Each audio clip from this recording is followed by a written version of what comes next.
G'day, blokes and Sheilas. How are we today? It's been a mad rush to get everything sorted. I thank God for that intro because it turns out I didn't quite get something quite right with the Rumble channel. We're having a bit of trouble with the Rumble channel at the moment, streaming from StreamYard. I'm thinking I might try something new and actually streaming from Rumble. I've just created a North Queensland Freedom Network paid for account, thanks to all the wonderful Patreons who have contributed. That's allowed me to go to a premium account and see what that looks like and start nutting that out. I'm going to give it a test maybe sometime during the week, so stay tuned. I never know when I'm going to actually do these things. I'm just going to try it, throw it up in the air and see what happens, and see if we can link it in through another way, because StreamYard, not only has it become very expensive, but it keeps bombing out as well. So it might be an idea to try something different. I'll just say we'll see what happens. But unfortunately, as a result, we've had to link in through StreamYard via a different route. I won't bore you with the technicalities, but as a result, all you wonderful people who are watching us on Rumble, your comments are not going to come up here today. So I'm going to try desperately to keep switching between multiple platforms and try and keep up with them. If you guys have got questions, we'll see what happens. Hey, hopefully it'll all work. Let's just get that up to time over here. So I've got multiple screens running. I've got multiple tabs open all over the place. This is going to be a little bit tricky for me, but I'm going to persevere just because you know what the powers that be have decreed, thou shalt do. So big sips to all you mothers out there. Happy Mother's Day. Especially to the lovely mother of my children out there who's helping us do this podcast and authorized a podcast for all you people out there today. Without the authorization from the boss, I guess I wouldn't be allowed to do things, but it's okay. So anyway, this is a pretty interesting podcast. I've had Jason on a long time ago, and big thanks to Robin for helping me set out the Rumble thing. Huge thanks to Robin for that one, because I was in a bit of a panic going, what's going on? How do I do this? And she thought of the RMTP thing. And I'm like, you know what? I remember we used to do it that way. Why didn't I think of that? But that's what happens when you let emotions govern your mind, I guess. You need to calm down and use the force a little bit more. But anyway, thank you, Robin, for that. Much appreciated. And Jason's come back on. He's helped me get this Bitcoin thing sorted out a couple of times now, because it can be a bit tricky to wrap your head around. So I sat down with him during the week. He's helped me get this thing going. Propped us up a little bit and showed me how it works. And we've sat down and tried to go, right, what's the simplest way we can put this for people? So introducing Bitcoin Jason. How are you, mate? Good to be here. Hi, people. Pleasure to be part of the network. So it's great. Always good to have you on, man. You've been great help to us in the background here. We've set up, a Bitcoin wallet thing. So, and it looks a little something like this. You can scan any one of these. Let me know if you're having trouble, because I've decided to be efficient and put all three of them up there. But so you got the Bitcoin Cash on the left, you've got Bitcoin in the middle, and Ethereum on the right there. So you've got options of coins. There's lots of different coins out there. It can be a little bit confusing, so we're going to stick with some basics here today for those of you who've never looked at this stuff. But that's a way you can contribute. If you're already leaps and bounds ahead of where we're at our starting point, and you're going, wow, this is great stuff, we want to support this, these are your links. We'll show you again later. But the main avenue you shown me to start with is bitcoin.com, which I'll bring up here so people can see the website, but it only really functions as an app, I think, is really the best way to do it. Hey. So I'll just share this screen. So yeah, bitcoin.com, and then you can get, if you're running Apple or Android, you got your options straight away here. Although you can, go to the Play Store or your App Store or whatever it is that's available to you, and just type in bitcoin.com, and I think it comes up that way. Yeah. Alternatively, there is a link in the description. You can go straight to the link, or you can use one of those scanny codes that we've put up before. Scanny codes like this that can also sort things out. If you want to get that's going. if you've got a wallet. If you're paying, if they want. So if you bring that up, I can actually. I've got my wallet here. Yeah. And I'll bring that up then. I'll scan your Bitcoin Cash QR code, which is the green one. Yep. Right. Yeah, as we go. I'll test this out for you. And I can send, say, $1, right? And you should have it on. It should come straight through. And I took my sound off. I'll do it again so you can hear my ching ching. Do it again.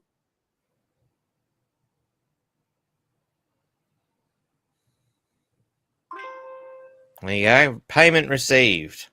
Yeah. 0.001. Yeah.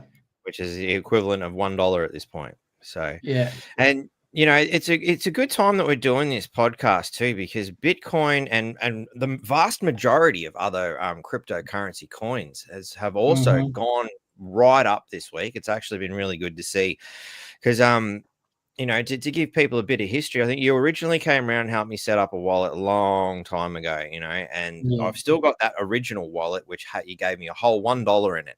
And I think not long after, and all the shit, everything sort of plummeted, and it dropped down. That $1 dropped down to about 59 cents or something. And only recently has it finally come back to not only $1, but it's $1.10 now.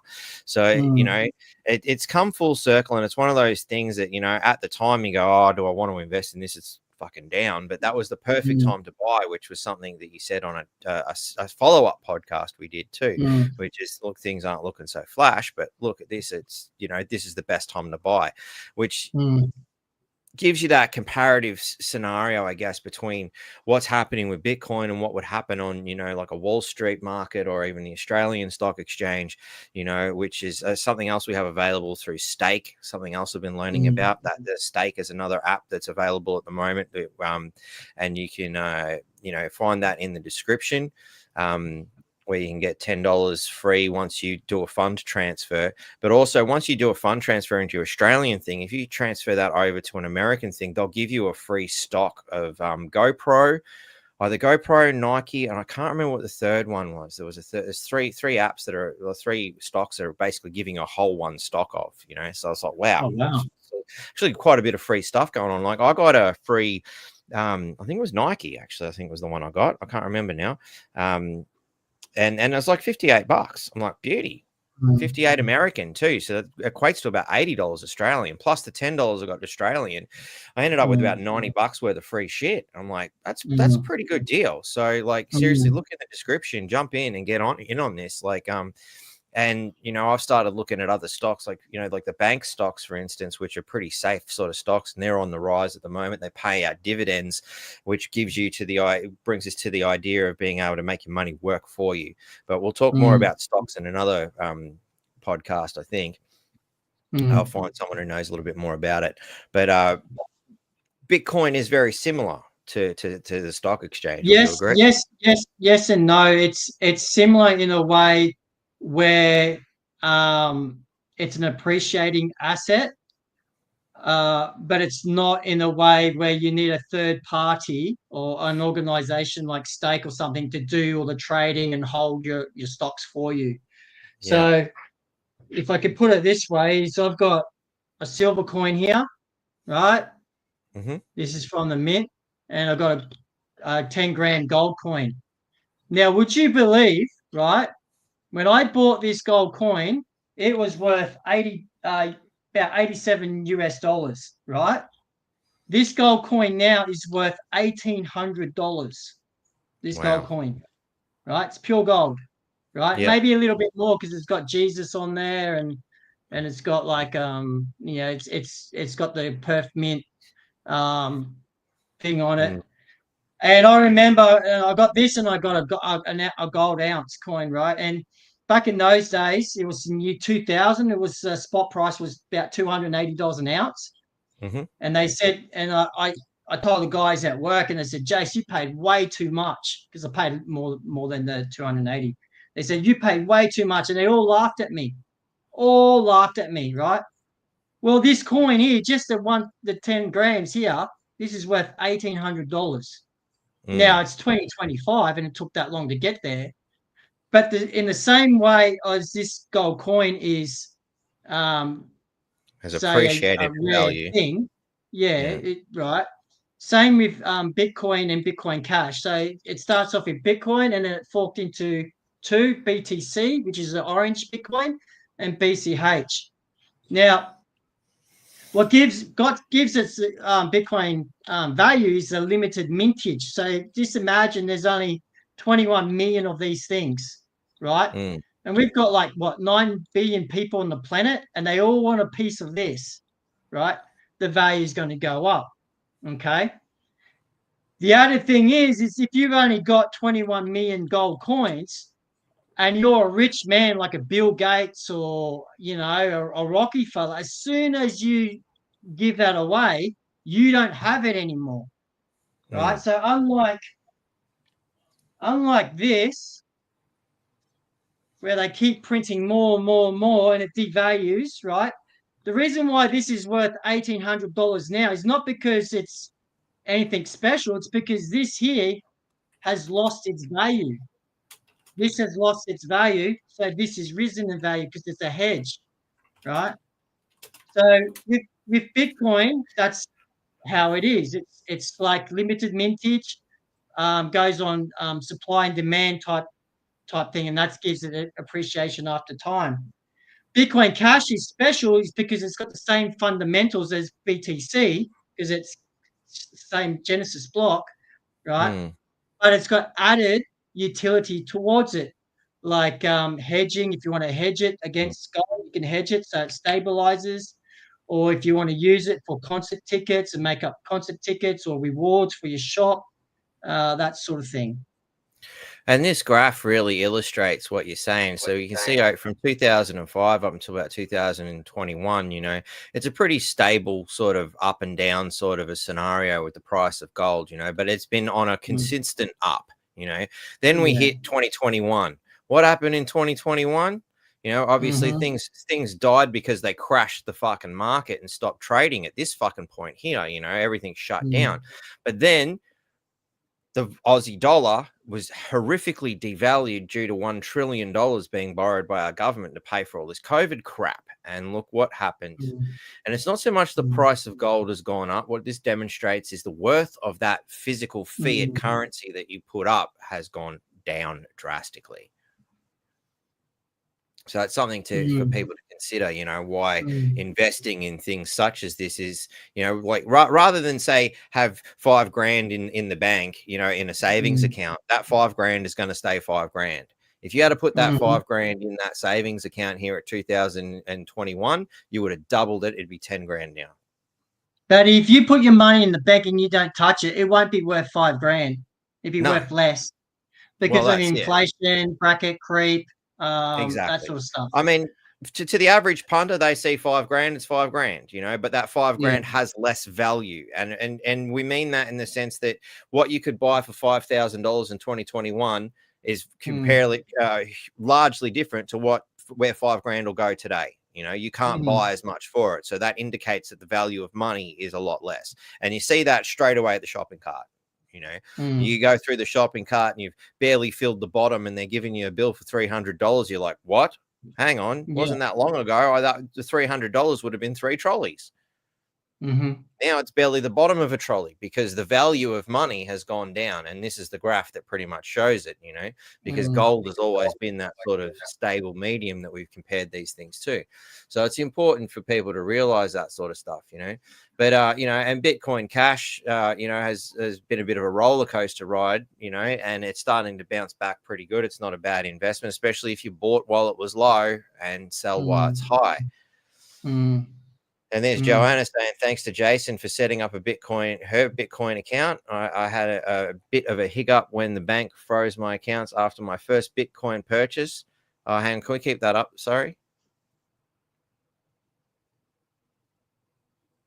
Yeah, I can probably touch on that. So the banks do not like Bitcoin. They do not like Bitcoin Cash, right?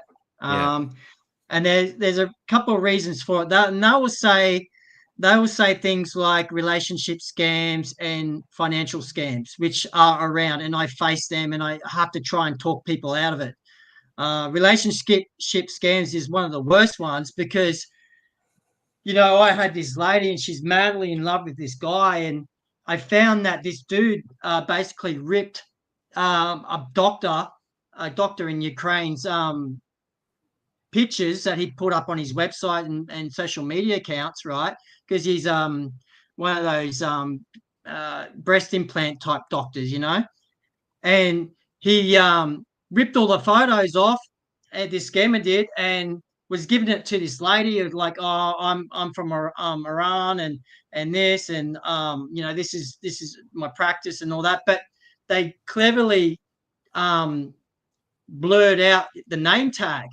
Had her on for years, right? And so she came to me because she wanted to send Bitcoin over to this guy, right? And I smelled a rat, and so I went out of my way to find out this guy. This guy had like 14 different profile pages on Facebook. Oh, wow. Yeah, and he was scamming women like her. And I showed her this, and she still talks to him to this day. Still. Oh, wow. And I went, he's scamming you. Oh, no, but, you know, she thinks she could save him because she's a nice Christian lady. But, yeah.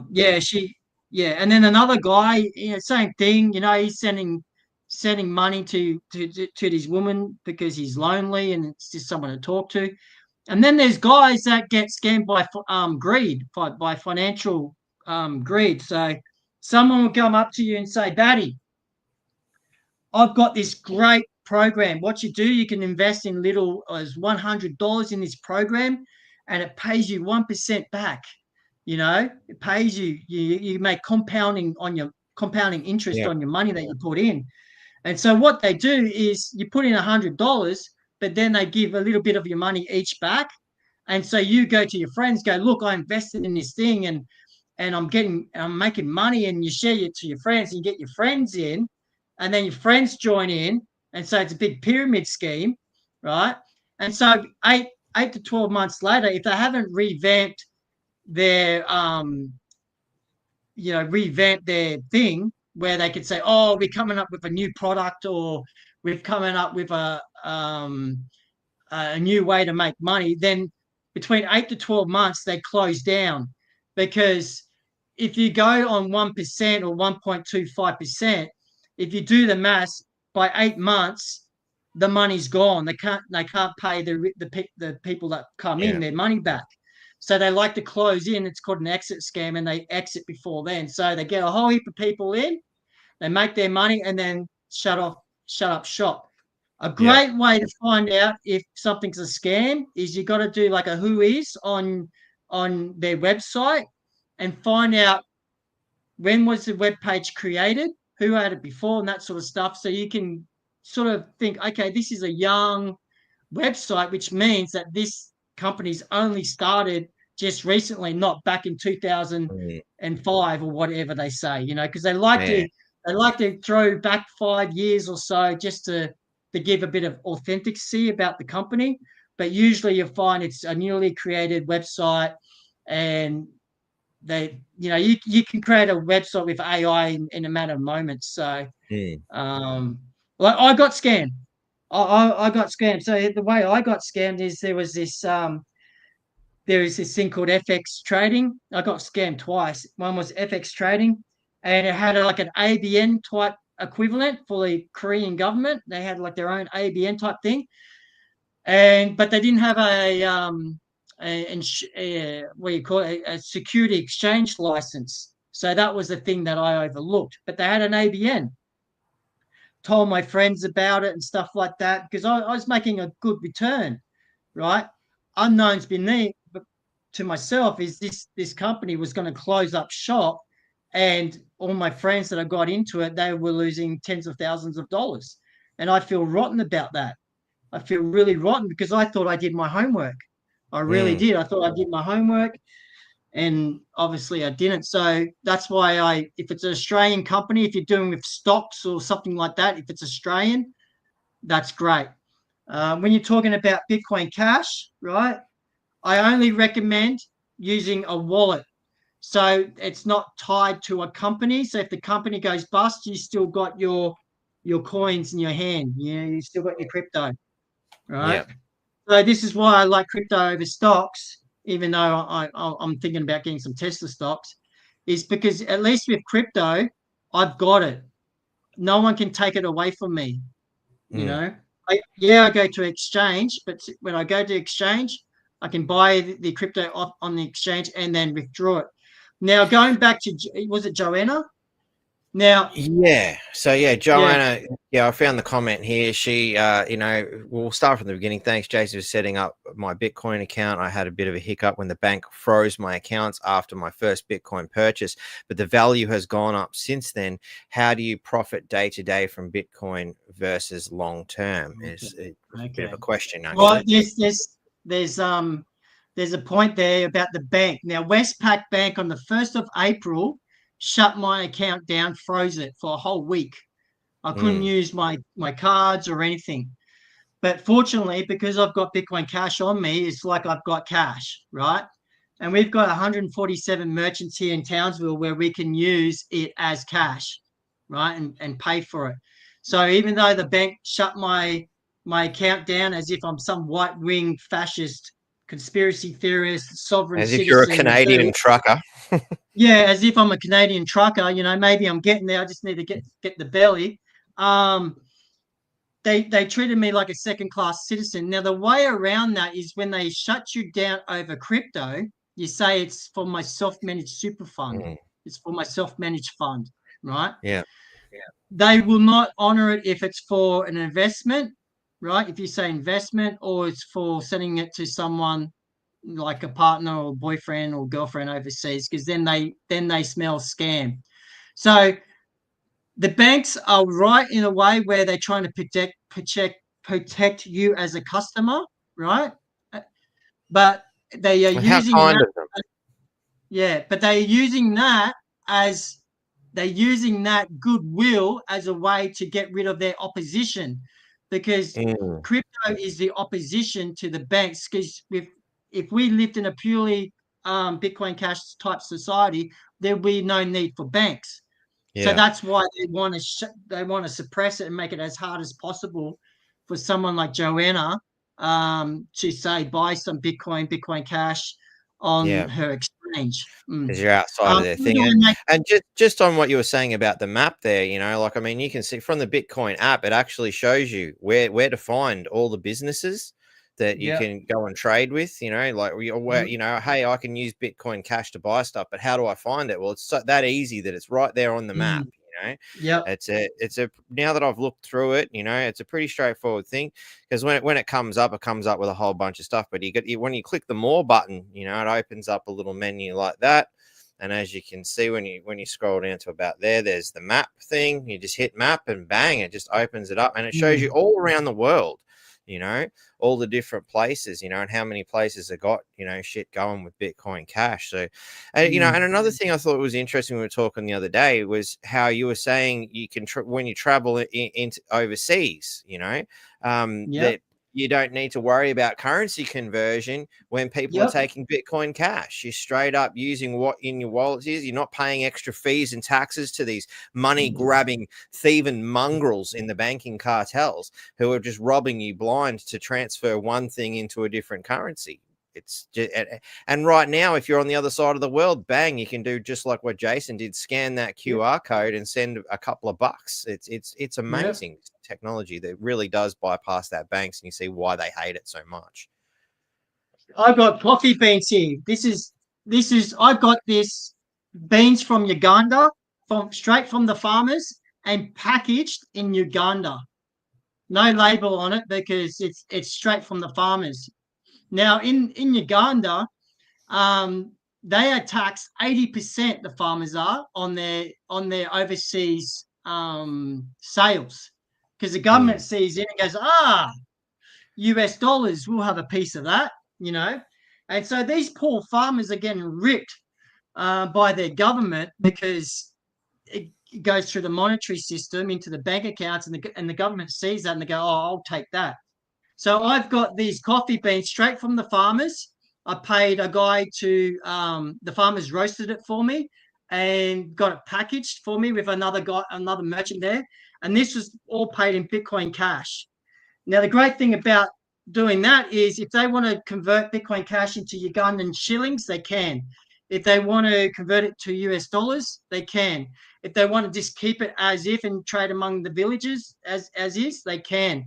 So it opens up, you know, tribes in, like, you can have indigenous people in the outback make up paintings or boomerangs and sell them online and get it. You know, it's a truly universal thing. And when I went to St. Kitts, you know, I wasn't paying conversion fees for, you know, going from USD to Caribbean dollar. You know, I just kept it, I just scanned, paid for my meals, paid for my taxi, paid for my accommodation, all with it. And because it's not owned by any Caesar, right, then it's just peer to peer. It's like cash. It's like it's like bartering in a way. I've exchanged my time and value for a service that they provided, and they can do with that what they will. Yeah. Does that make sense? Yeah, it does. I think it does. And if people are having trouble following along, please do shoot some questions through, because, you know, I did find this a bit tricky. I ended up losing a wallet, and, you know, Jason's helped us, you know, get back on my feet with another wallet. So thanks heaps for that, brother. Let me just quickly check, see where the things are happening. So yeah, people of the power, see you there, buddy. Thanks heaps. G'day, mate. And let me just check. That's the cafe locked out one. I'm going to get that one going. And he seems to be on both Rumble channels. or have I totally fucked this up somehow? No, I've got two different things, and both of them are saying people of the power. Well, Bitcoin Cash isn't Bitcoin, though. No, Bitcoin Cash is not Bitcoin. They are two different cryptocurrencies, mate. So, Yeah. Yeah, sorry Does he want to me the to? people in Does he want me Rumble. to go I deep will on that? check the chats, but yeah, the comments aren't coming up. So do place your comments there if you're watching on Rumble, or if you want to see them more instantaneously, jump onto one of the other channels. Yeah, we will be. I'll keep checking these, but that's a very good question. Yeah. So Bitcoin, Bitcoin, it used to be just one Bitcoin, right? Then what happened is it forked into two, right? There is now BTC and BCH. There nearly was just one coin still, and that would have looked like BCH. But what happened, and this is get a lot of us people that know about how dirty the banks are, they funded a shelf company called Blockstream.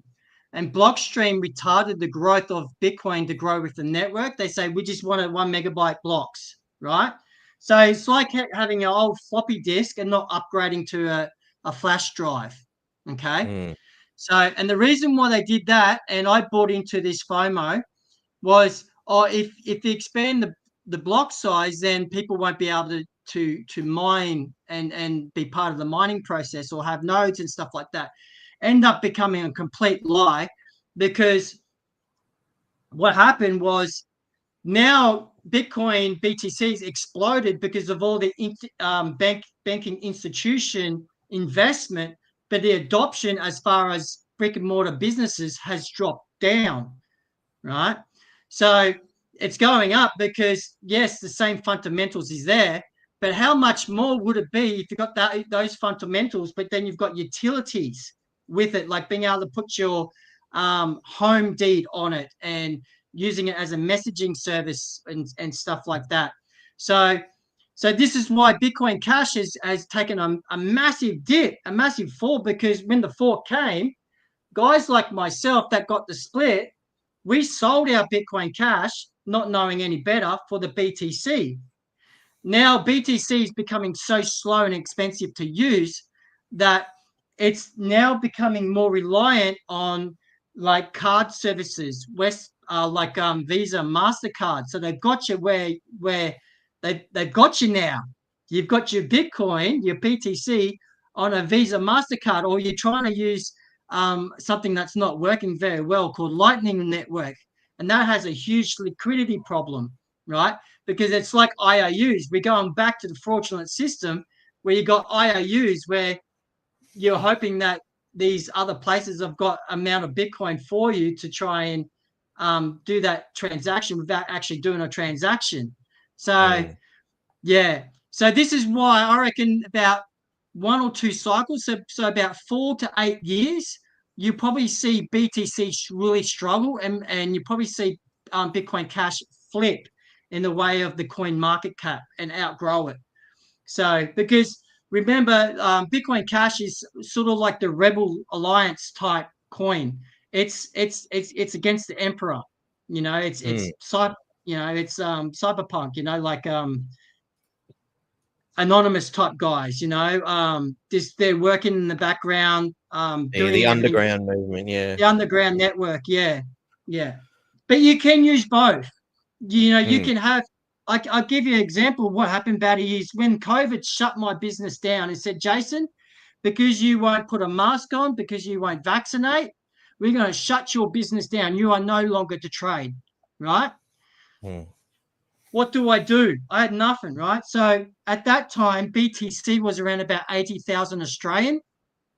I converted it into Bitcoin Cash, right? And I just lived off it. I used it as cash. So I'm not like, if you got BTC, that's great. I just say, get a bit of both. It's good to have gold and it's Yeah. good to have silver, you know.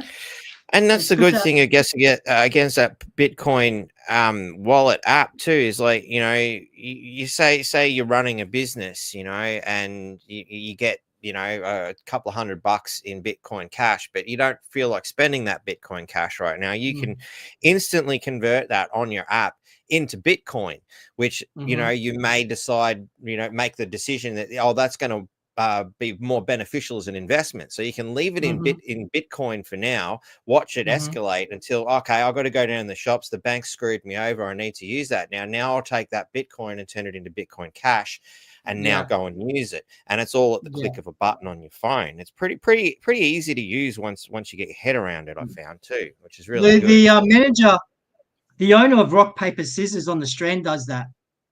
So you come in and you buy something with your Bitcoin Cash. He divides it to two. He keeps it.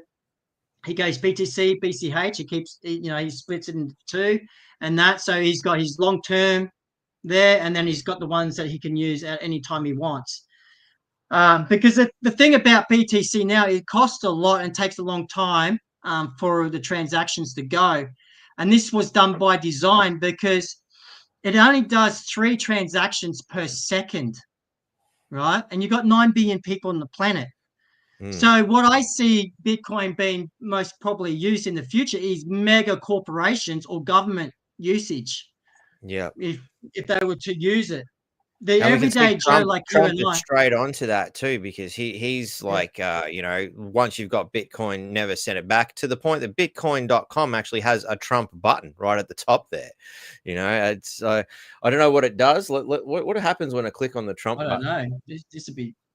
Comes at Donald Trump. Bitcoin climbs to over 104.9K after Trump hints at total reset with China. So, you can see, people like Trump, for instance, can see the benefit in that. I mean, the $1 million question in my mind still is, who the fuck created Bitcoin, and were they doing it for the best intentions, or is this just is it a long-term trap, to get everybody encouraged into the idea of using a digital currency, and then, pull the rug out from underneath you at the end, while there's the ability to make money, it's a case of, well, why wouldn't you want to fucking jump in and make money? I wish I'd have bought Bitcoin when it was 20 cents. It's $144,000 Australian at the moment. Yeah. So that's a big, that would have been a great investment, if only I'd known. At the time, the first thing that question was the first thing I asked: who made it, and what are they getting at? Is this them setting the system in motion for a digital currency? Do I want to be a part of this? But then there's the me here today kicking that guy in the balls, going, "You bloody idiot! You should have chucked your couple of cents in there, and you'd be rolling in it." Just like the me from the future is slapping me in the past at 2019 at the Perth Mint, when I could have bought an ounce of gold for $300 or whatever it was at the time, and I listened to my parents, who said, "What are you going to do? Stick it on the desk? What you can't do anything with it." What a stupid freaking answer I got. Oh God, I wish I had the sense to not listen to them then. Bloody ridiculous. But anyway, hindsight is a wonderful thing. Hindsight's always 2020, apparently. So, and right now we've just gone past 2020. I hope we all had good hindsight, have a good hindsight of that fucking situation. But anyway, there's a guy here, Richard Ford, said, didn't Simpson say BTC will go to zero? Yeah, I was getting those types of comments when I bought Bitcoin at $1,000 plus GST, because Australian government didn't catch on to it at that time. That's how far back I go, right? So yeah, I bought Bitcoin, $1,000 plus GST. It's outgrown my super, right? And and when they shut me down and said, "Jace, you're not allowed to work," and closed my business down, sacked 2 of my staff, because they don't have employment anymore. And I went, blow yous, guys. And I converted it. I didn't go through an exchange or anything like that, because I didn't want the government to know about anything like that, or just hound me about it. And I just spent it as cash at my shops, and paid my my rent and stuff like that with it, because I got a landlord that would accept it as rent. And I did that for 2 years. I did that for 2 years, and that's how I got by.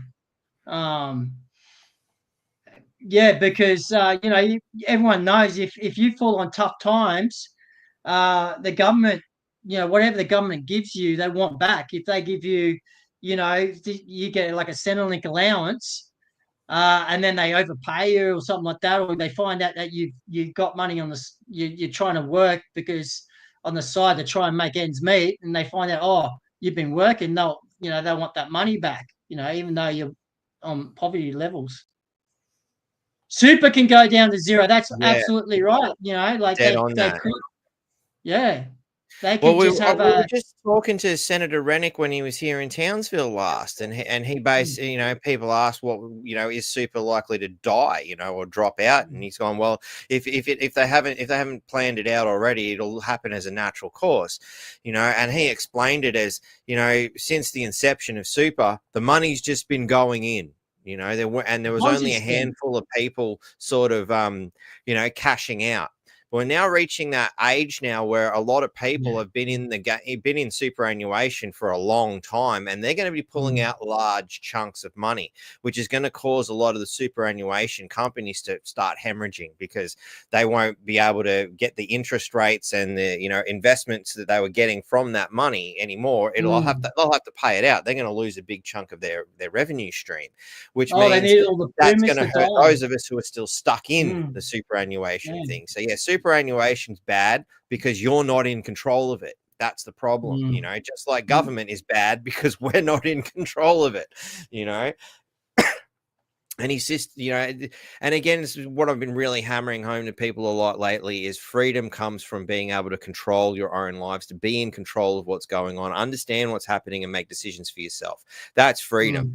Otherwise, if you're too lazy to do that, you want to start voting socialism, you want to start voting communism. And that's probably why we've got so many people supporting those ridiculous government concepts at the moment, because they haven't got the intellectual capacity to look after themselves. They may have grown up, and be 30, 40, 50, 60 years old, but they're still infantile in their own mind because they can't look after themselves. They need daddy government to govern them harder.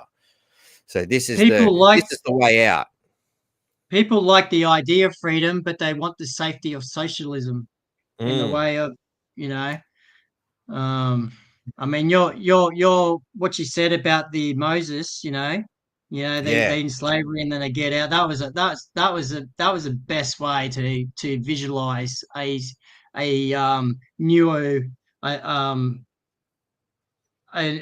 the nuance of what society is these days.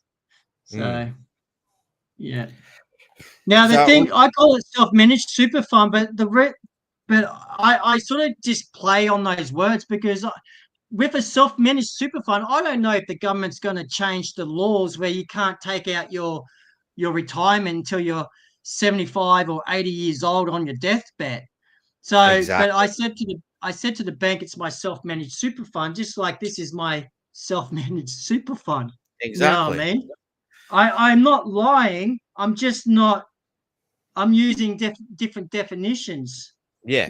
Well, it's a case of I like to be in control of my own world. Again, I wholeheartedly disagree with the fact that superannuation is imposed upon us. If you are that mindless fucking drone and you can't you don't want to take responsibility for yourself and you don't want to try to figure these things out and look after your own wealth and your own interests, then by all means, you can go along with superannuation because it's quick, it's easy, but you're not going to get the same rewards out of it and you're not in control. Like you said, they change the laws, everything's fucked. Personally, I think it should be like people like us who do have the capacity to look after ourselves. Why don't you give me my fucking money? I'll sort it out. I know where to invest it and I'll do a damn side better job than you lot. Because the current way they invest superannuation is very similar to something like a colonial state investment portfolio. They give it the fancy name of an investment portfolio, but at the end of the day, it's a shitty way of investing, and no one with big money uses those kind of systems. The people who are really making money are there at the stock exchange. They're buying gold. They're buying real assets. They're buying. You can see even Elbows in the real estate market. He's not there buying colonial first state shit. They know where the money's at.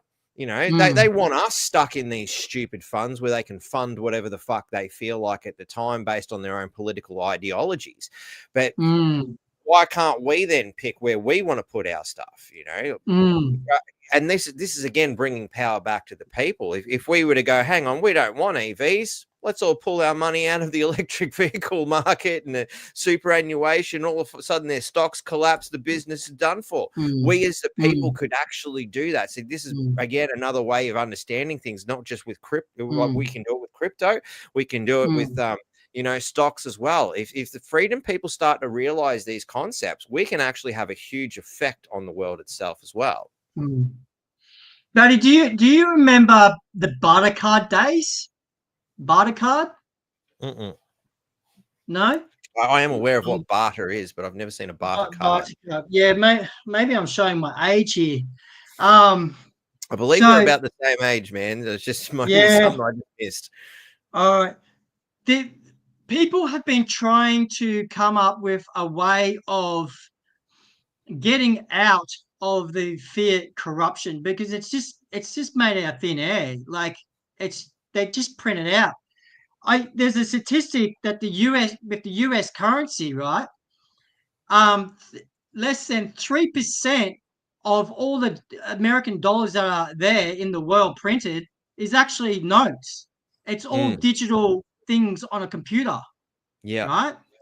So that's dangerous, right? So mankind's there's always been like a movement going, we need to bring it back to like bartering or something where we can just exchange value without the Queen's face on it or the King's face on it, or, you know what I mean, Caesar's face on it.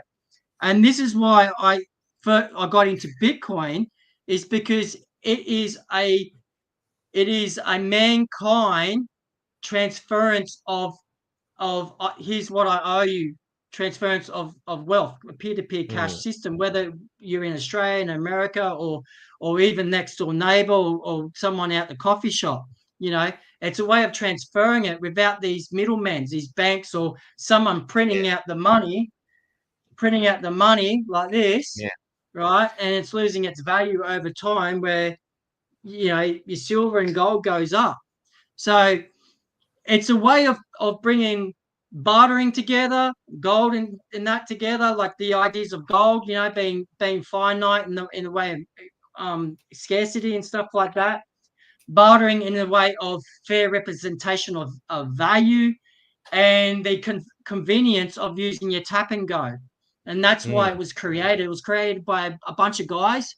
Some of them are dead now. So that's why you don't see any wallets move with like a fair amount of Bitcoins move. One guy, Hal Finney, he died mysteriously. He was in a wheelchair and stuff like that. So there's different. There was different people working on it, and Satoshi Nakamoto started to back out of the crypto space, because there's a guy called Gavin Anderson. He's came here to Townsville. He's actually been here, and he's been on Castle Hill. He's a nice man. And what happened is, when Satoshi Nakamoto got word that the CIA wanted to talk to him about Bitcoin and get to know how it works and stuff like that, right? He disappeared. He went, righto. He shut down all communications, and he said, Gavin Anderson, I'm leaving you with these channels and stuff like that. I'm gonna lay low. And he lay low and never did anything since.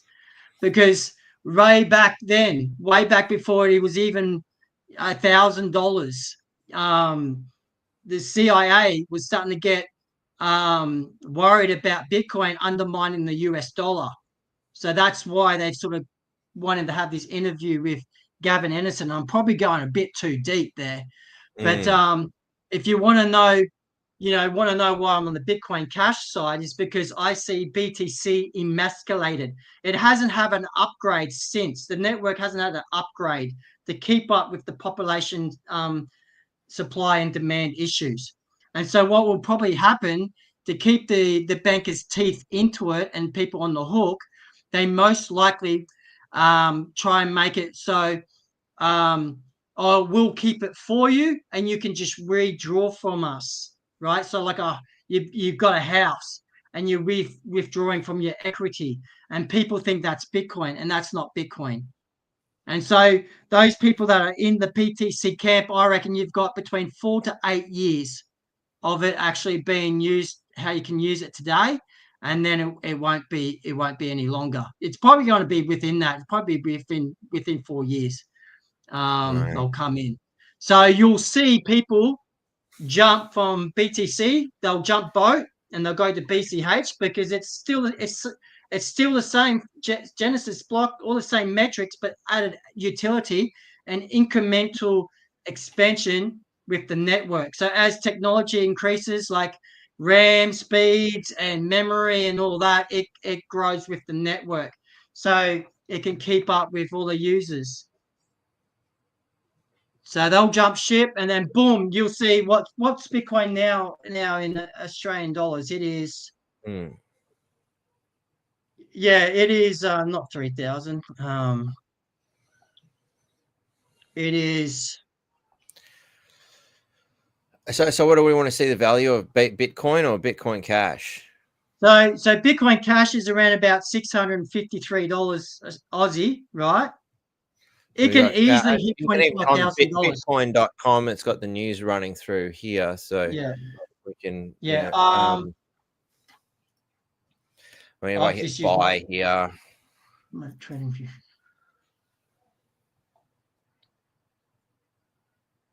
Because you remember BTC Bitcoin, before it actually really caught on, it functioned a lot like how BCH is, right? But then it starts taking off, and then we had the fork in the road, right? So if you look at Bitcoin Cash, it's 5 years behind Bitcoin Core's price development. So if you were to get one BCH now, it's like going back 5 years and buying Bitcoin 5 years ago. I'm just trying to get Bitcoin price. So we'll get it in Australian. Yeah. So the price of Bitcoin right now, so that's Bitcoin Cash. One Bitcoin Cash is 653. Yeah. Oh, actually, wow, 144,000. I was wrong. It's actually shot through the roof even more. So one Bitcoin is now worth $162,515.98 at this particular juncture in time. That's huge. Now imagine some of those We have a people look at jumping this over ship. the last 5 years. So over the last 5 years, we see there's ups and there's downs, just like any other sort of value. But for the most part, it's fucking up. It's way up. Not at an all-time peak just yet, but it's not far off it. So when's the next split happening? That's a good question. We just had one, so I think in about 3 years' time. Yep. So So is that split what's caused this surge at the moment? Yeah, so that's a good point. So every 4 years, the amount of coins that are released to the miners as payment of ensuring that transactions go through and there's no fraud going on, right? They get paid in Bitcoin or Bitcoin Cash. It's still the same. Like whether they on the Bitcoin Cash network or the Bitcoin network, it's still the same. And every 4 years, it halves. Right? So it might be 6 bitcoins, and then it goes to 3 bitcoins, and then 1.527 something. You know, what I mean, it gets less and less. So what that does, it puts a more strain on the supply and demand. So it keeps the value propping up. It reduces supply, and the demand's increased. So because there's less, people got to pay a lot more fiat money to get that coin. So that's why, instead of inflation making the coin go up, it's the demand for it that will make the coin go up. So I did have a list of things like from what we talked about the other day. So we talked about the decentralization component and how you can bypass the bank's unnecessary transfer fees and all that. And we've got the maps thing sorted. You were also saying there's a bit of a like-mindedness within the Bitcoin Cash community that you've experienced, around your locations, particularly here in Townsville, where people who are accepting Bitcoin, have that, true liberty, in the true Libertarian meaning type of the word. mindset. Yeah, libertarian, but again, that word's been discolored by the political manipulation. So I want to bring it back to the original construct of libertarian being the word liberty, freedom itself. People who actually have that desire to look after themselves and want to see the world a better place where people are more intelligent and engaged on that level.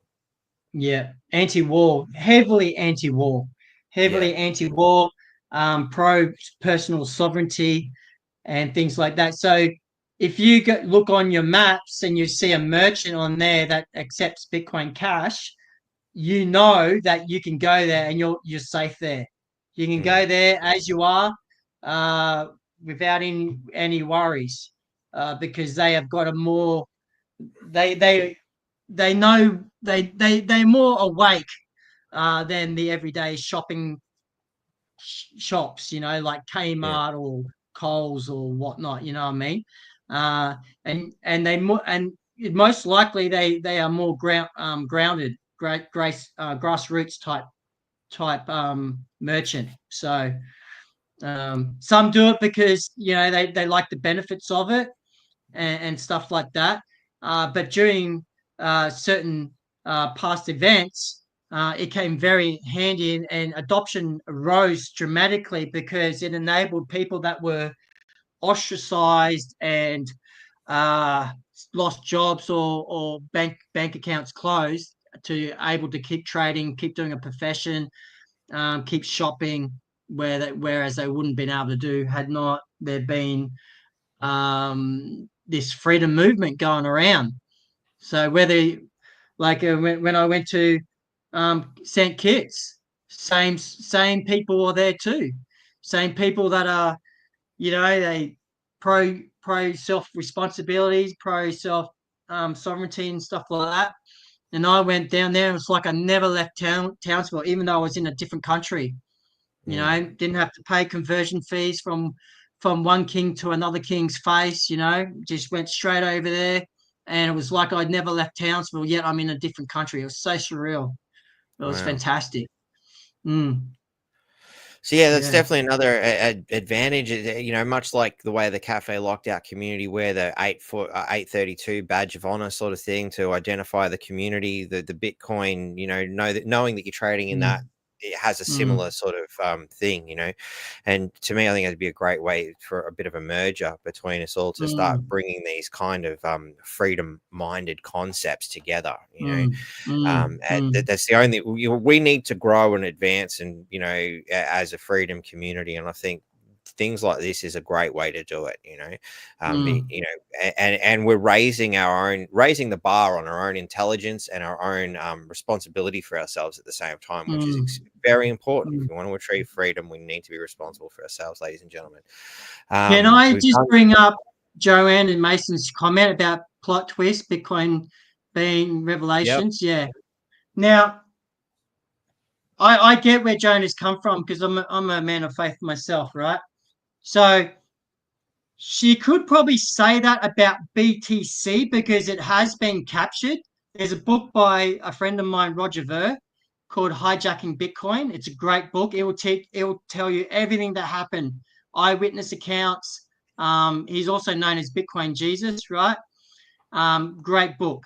No fluff. It's not just straight talk, right? I would say the mark of the beast system is one that's tied to the governments or a centralized governing system. So you're talking about like XRP. You're talking about these other things that are trying to not replace the banks, but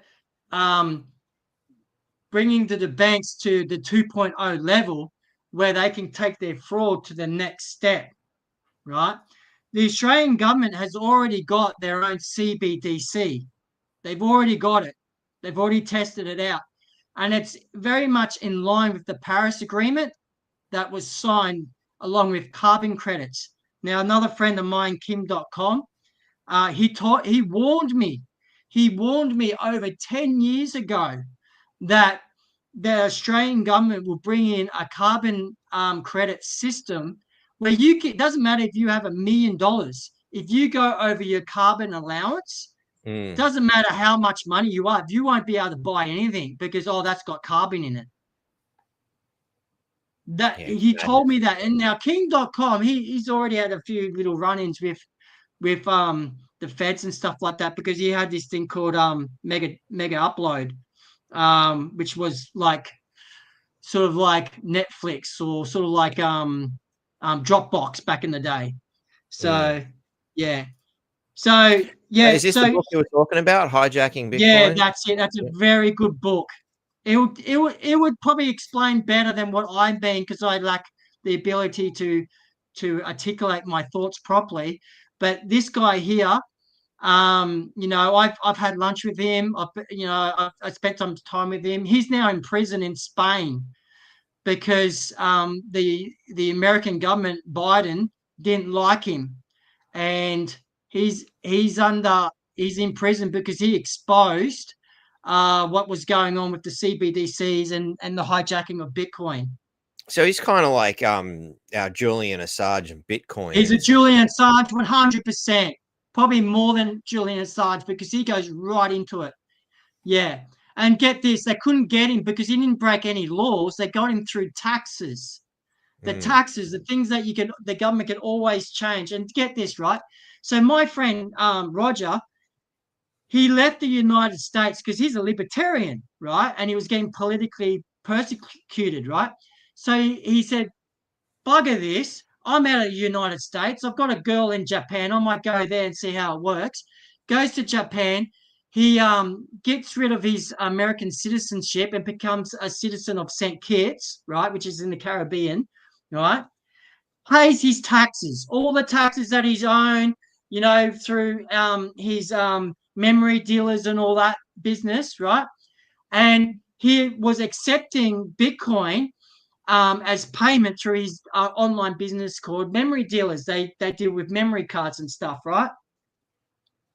He paid his taxes, right? Yeah. And the American government didn't really have a law to do with Bitcoin, right? So he said to his accountant and his lawyers, what do I owe? He paid his taxes plus a little bit more just in case, right? Goes, lives his life in Japan and St. Kitts, right? Releases that book, then goes to Spain, and now the government wants to know him again. And they say, oh, Mr. Ver, you owe us taxes. You try to tax dodge us.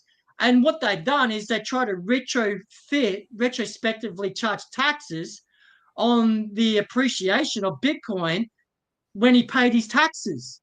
Yeah. So they just like, kind of like that, what Albo's talking about with his unrealized capital gains and all that bullshit. Exactly. Picture this. You buy a house back in 2000 or in the 90s. You bought a house in the 90s, right?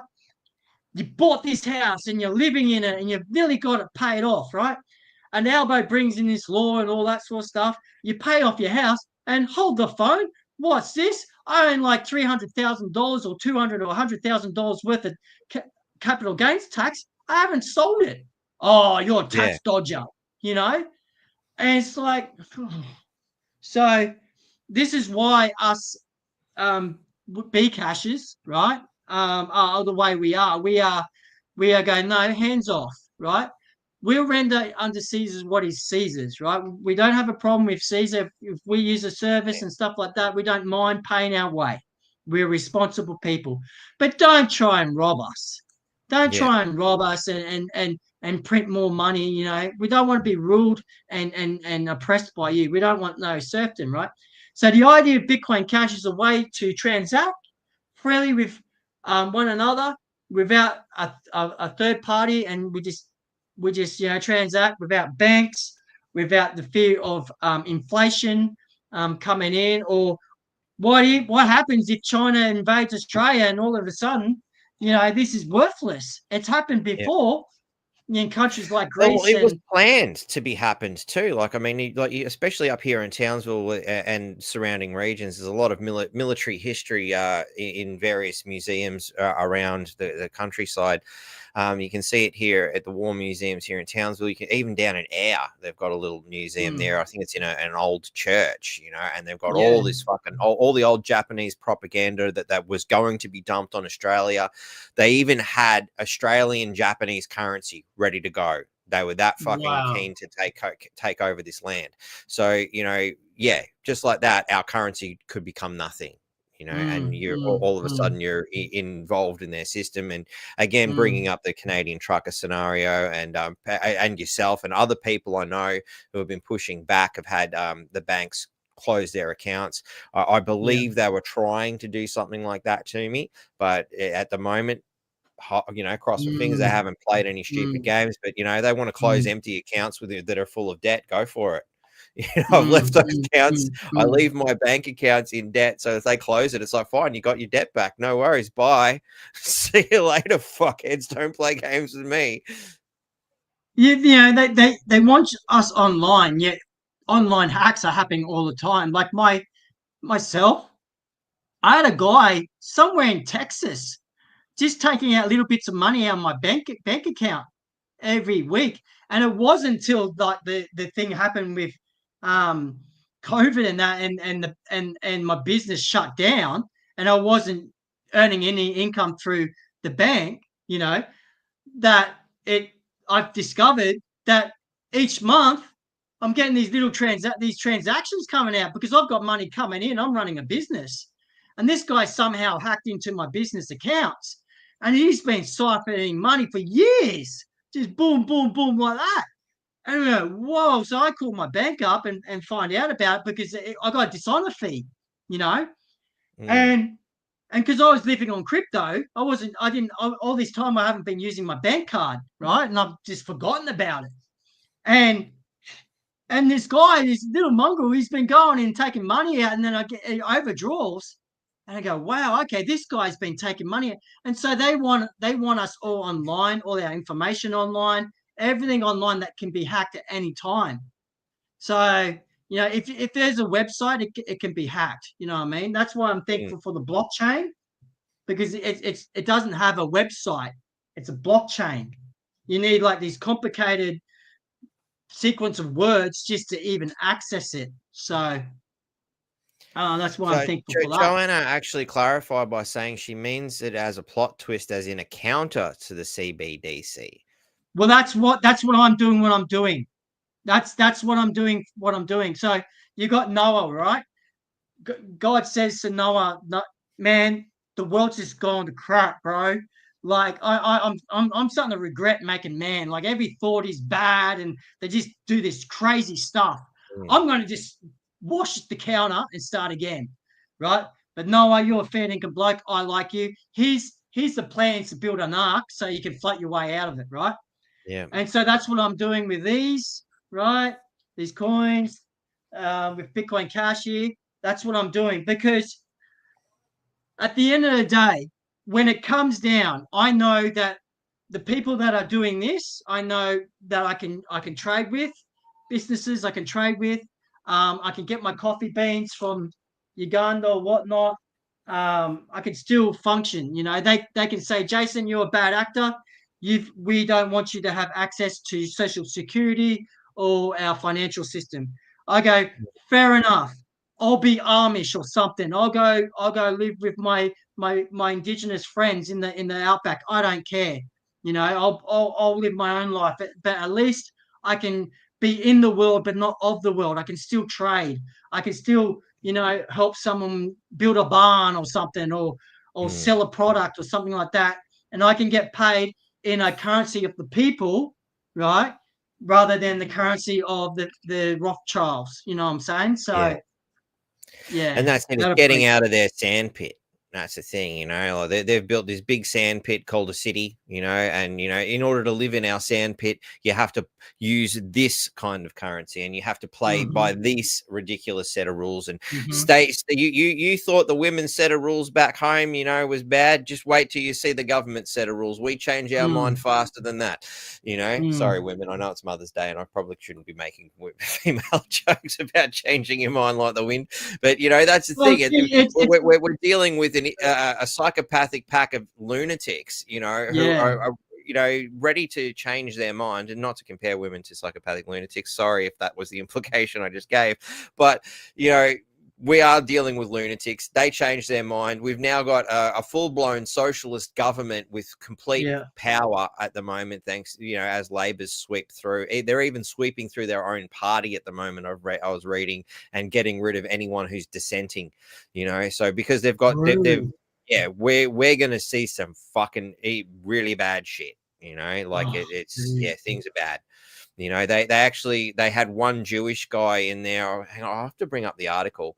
Because it was pretty powerful. And they had one fella who was Jewish. I can't remember. I have to read it. Give me a second. I'll bring it up. I did save it here. Yeah, there it is. Let's bring this. No, I didn't want that. I want that. Yeah. So, dumb, nasty uproar after Labor bloodbath. MPs unload on Albanese. So, basically, what he's done as so basically, because of what's happened with the Pope and all that, he's managed to he pulled this typical. While something else is happening, quickly do some dodgy shit, because the media will be watching something else instead. So typical fucking scumbag used a prime opportunity of a new pope to do a whole bunch of dodgy shit. But it's okay, some people were onto it, So the left is now in the ascendancy. Think of Julia Gillard and Albanese. In theory, that's the way it works with the Labor Party. So there is a left and a right faction within the Labor Party, which, people don't seem to realize. But that right-wing faction is basically being squashed. Anything that might have been somewhat conservative within the, what is essentially a socialist workers' party is being knocked out, where is it?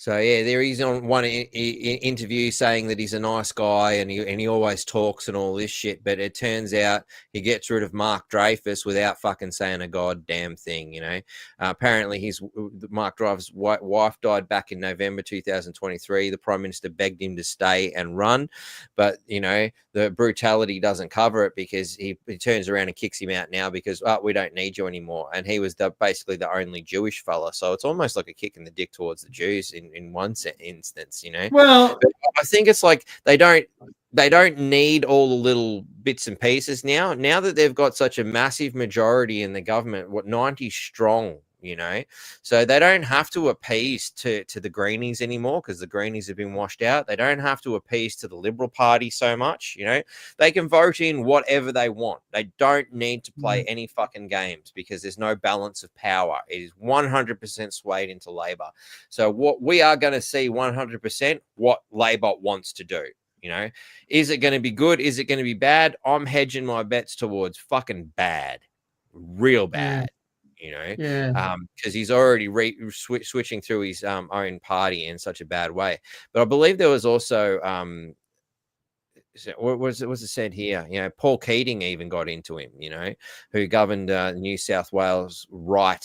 Actually had power as an incandescent. So what he said as the cabinet's sole Muslim leader. So there's a Muslim guy as well. They've gotten rid of his expulsion from the ministry. Pro offers contempt from the measured and centrist support provided by the broader Muslim community, the Labor Party. So we've voted in. Sorry, Muslims, you thought you were going to get looked after. We don't fucking give a shit about you, says the Labor Party. It really was just about getting their power. So we should be very, very concerned that they're shitting in both the Jews and the Muslims' fucking lunchbox, in a sense. Some people might actually get a kick out of that. Personally, I find it a little bit worrying, because, I would have thought they'd pick one side or the other, not shit in both. The fact they've shit in both lunchboxes kind of makes me think, does that mean we're not going to fucking play this stupid war game between the Muslims and the Jews? How is there an actual ounce of intelligence in the Labor Party in this regard that we're going to stay out of that conflict? Because fuck, I hope so, because it's a bad one. But even by staying out, both those people are pretty savage when it comes to their ideals. Will they start a little war here because we've refused to play? Damned if you do, damned if you don't, perhaps. I don't know. I guess we're just going to have to wait and see how this plays out. What exactly is the Labor Party up to by kicking out their only Jew and their only Muslim dude? I don't know. I actually think they're going to have more Muslims join their cabinet team because they can play this. They can play the sexist, racist card, and they want to appear like they well, it aligns with their ideology. So, well, is that it? They want to go. Look at England. Just look at England. Well, yeah. Well, I see. This is where things get confusing, and you got to wonder what the fuck is the game. You know, what are they playing at in the end here? You know, I know we've gone way off. He'd be a good Muslim. That's probably why he got rid of him. Yeah, maybe he probably didn't like their stance on the LGBTs. You know, maybe that's why they got rid of him. Like you know, people of that, you know, that they want to get rid of religion. Let's face it. So making religion fight amongst each other is a wonderful way to have it self-destruct in a sense. You know? If you know, let's think like a megalomaniacal lunatic for a second here. You know, I want to crush religious belief, and I want to turn this society into a sick fuck, sexual pedophile, fucking, you know, debauchery of, you know, just carnal pleasure. That's basically where that's Satanism at its core is just nothing but carnal pleasure, fuck everyone and everything, everybody out for themselves sort of scenario. So you got to destroy religion. So having anybody who has a strong religious faith is not going to be coherent with that idea. So perhaps it could be that. Yeah, well, especially these days. Are we bringing all these extra people in with clashing cultures to make them fight amongst themselves so that we can prove that ain't your old human ideas are just there's the problem. You need us to give you the ultimate dominating construct here. We will come in with the new world order with our one world religion and our one world way of doing things, you know, and because all your previous systems didn't work. Yeah. That's kind of what I'm theorizing. What Cloud Swap said in his book, you know, and he used politically correct language, you know, so it doesn't when it's all written up, the web bots and all that don't align it with conspiracy theories because you know the bots don't get the nuance of communication. We can double speak, but he said, "Oh, we got to prepare for an angrier world," you know.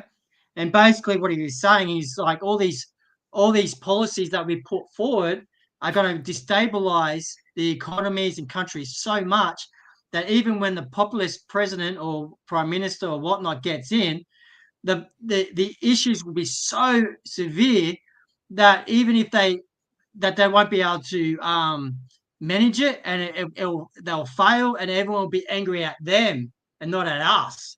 And then we can ride in and save the day. They want guys like Trump to fail, you know. Yeah. They want the good people to fail, and if they can't stop you if they can't stop you from getting in office, you know, they want you to fail. So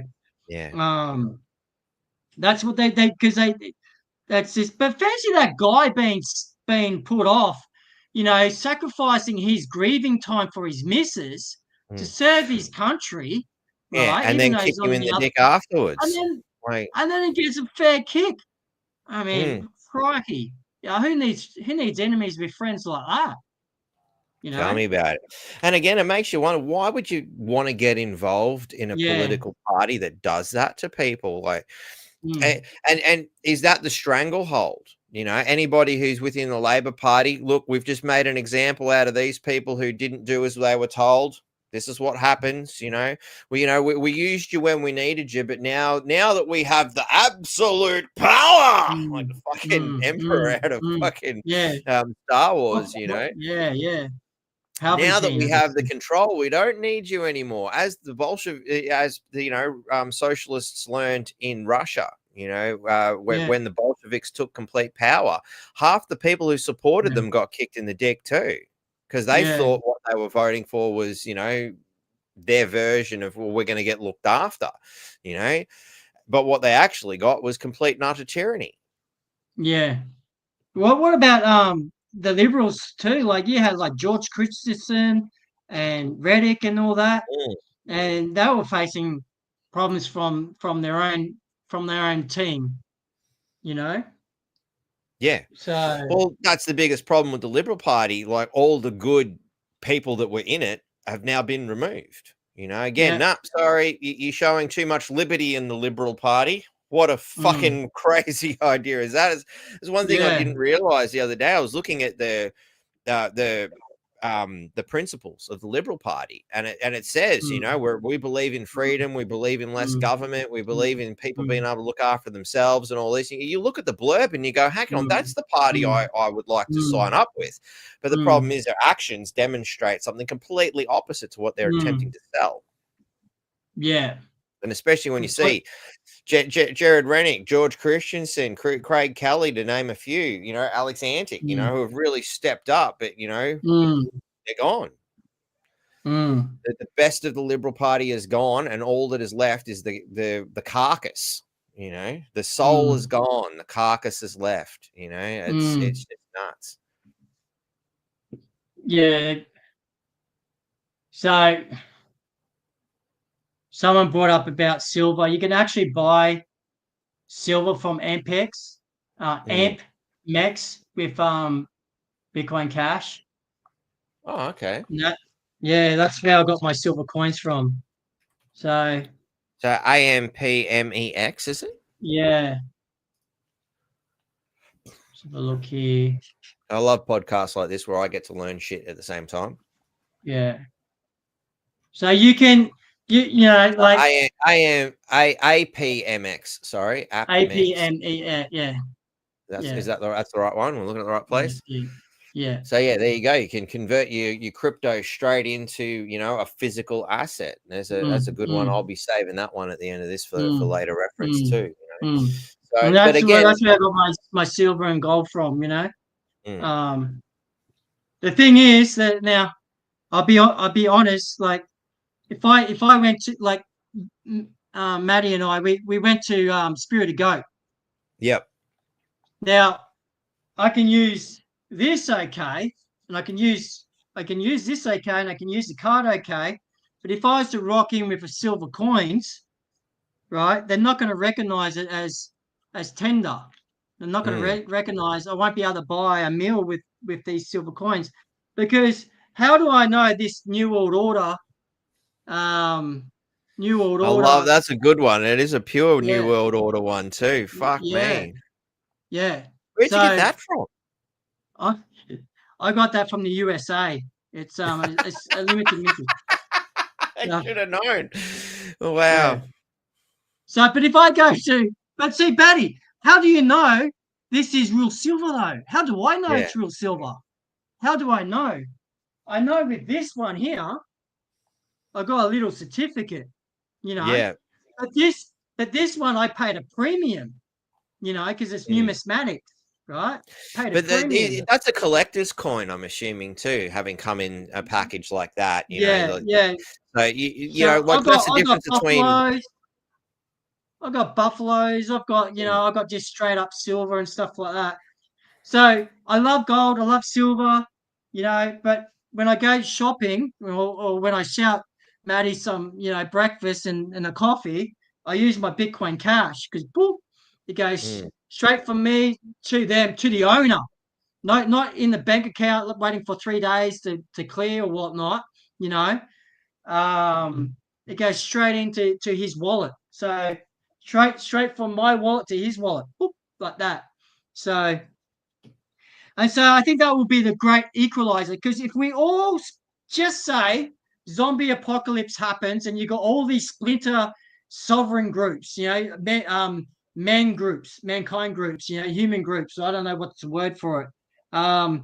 Elements of Tribe. outsiders, outcasts, you got all these people, factions everywhere, right? How are they going to trade with one another? They need a recognized system, a trustless system, so no one's going to get wrought. Because you might have a dispute too over bartering. You go, well, my cow's worth more than that lot of wood. And like this cow, you look after it, it can give you milk for a long time. That will far exceed your amount of wood you're giving me. You know what I mean? So there could be confrontations there. There could be an arguments over there. So it's a way to have a similar type transaction style with using your bank account, with taking the bank out of it.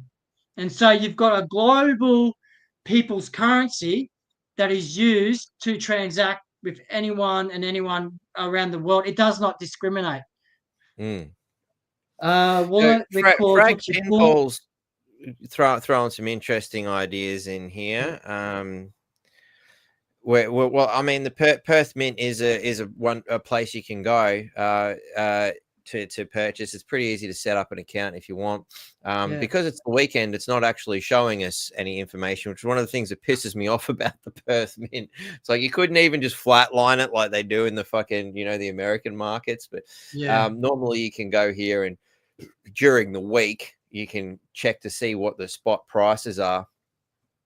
But from memory, silver was about $51 and a few cents, somewhere in there during the week. But then you go and look at your collector's coins, and hey, look, you can get four Ninja Turtle coins at the moment. Yeah. But it's only 1 ounce of silver, $154. Well, it's $51 worth of actual silver in that. The rest of it is they're selling you a limited mintage fucking coin. There's only 5,000 of them in existence. So that makes it a rare commodity.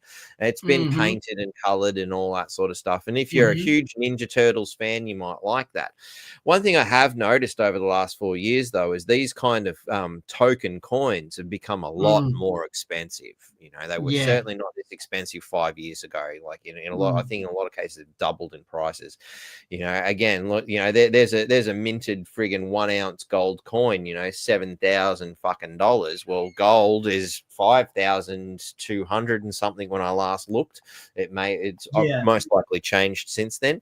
But there's an extra $2,000 markup there just because it's been minted as a coin and it's a collectible and there's only 200 of them. It becomes a gamble at this point because you're paying so much more for the value of the actual gold itself. But obviously there's time to print it and you get it. It may go up, it may go down, depends on whether somebody wants to buy it later down the line. They love all these little collectible things. This is like the trading cards scenario. Like you want to go out and buy your basketball cards or your fucking footy cards or whatever. This is the same thing within the mintage is the way I look at it. Sometimes it's a case of, hey, I like that one. Like this is one I think my daughter would definitely love, but $725. But you buy that for like an artwork or flex or a souvenir. It's not something that you buy for a rainy day. You know what I mean?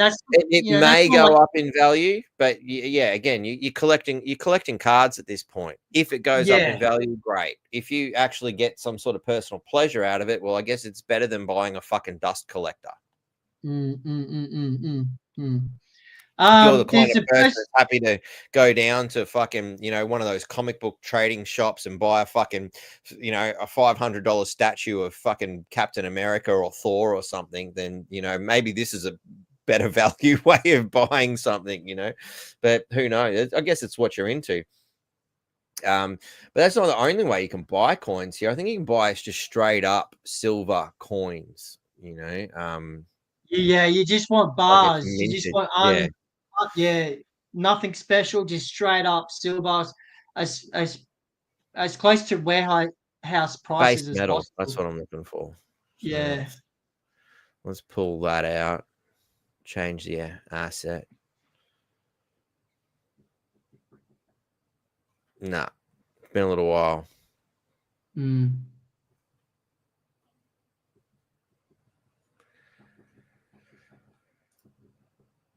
But bullion is probably where you really want to be. Bullion, yeah, bullion. What the hell is this website doing to me?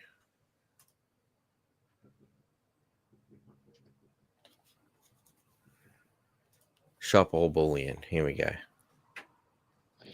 So yeah, this is where you can actually buy a minted coin that's not a collector's coin. Still, as you know, bullion is closed at the moment because it's the weekend, but still, that's $61 for the minted coin. Where if you buy it, as a bar, or as I think you can actually. What's the other thing? There's a term for it they've got here. It's a risky way of doing it, but there's no storage fees because you're buying it before it's been created, sort of thing. It still appreciates as an asset. I can't think of what the name of it is off the top of my head right now. But you can buy it at its current value, which would be $51.69, for example. So there's $10 increase because of that. And again, you can see just because of the, we've got fancy little things that go along with them. Some of them are worth more than others. And you can buy these in rolls too, I believe. Yeah, you can. It's a bit hard because we're on the weekend. I can't sort of take things any further than what we're looking at. But for those of you who are watching, you can come back on Monday or Tuesday, have a look at these things, and you can actually buy like a roll of 10 or 15 or 20 or whatever coins and get a whole fucking bunch of them, and it works out a bit cheaper that way. It's just a simple little wedge tail eagle or a kookaburra or something straightforward, but you're getting it closer to the value. So again, here 5,300 for your 1 ounce of minted gold. It comes with a little fancy picture, and you can see they're playing to the Chinese market. One thing I've noticed looking at this thing at the Perth Mint in particular is that they play to the Chinese market, because the Chinese seem to be a little bit smarter than the average Aussie, I would guess, because they're buying the fuck out of our shit. Yeah. They're buying. I bought my religious coins because I was thinking of the Italian Catholics. They love the Pope, and they love gold, and they love that sort of stuff. So yeah. But it's taken me a number of years to break even and be in profit. So So I mean, that's people that can go the gold and silver and platinum route, but I'm a bit of both. But I'm primarily on Bitcoin and Bitcoin Cash. Getting more and more heavily on the Bitcoin Cash side, because there's just so much you can do with it. You can actually hedge against gold prices or oil prices or USD on a what's called a smart contract. Yeah. And there's a number of wallets now that have it in it. Like the Filipinos. The Filipinos got a wallet called Paytaka, which means wallet in Tagalog, and they've got it where you can hedge it against US dollar or gold, silver, oil. They're different things. And what that does is just maintains it at the value that you put it in at, like you set the smart contract at. Whether it goes up or down doesn't matter, because you'll get at the end that value back, right? And so someone on the other end that fulfills that contract, the way they make their money is because if it goes up, right, and they get the extra satoshis in value, grams of gold or whatnot, they get that in value back, what you would have lost. Now, if it goes down, well, that's okay. You've still got it, but because they speculated and went down, well, they paid for it. You know what I mean?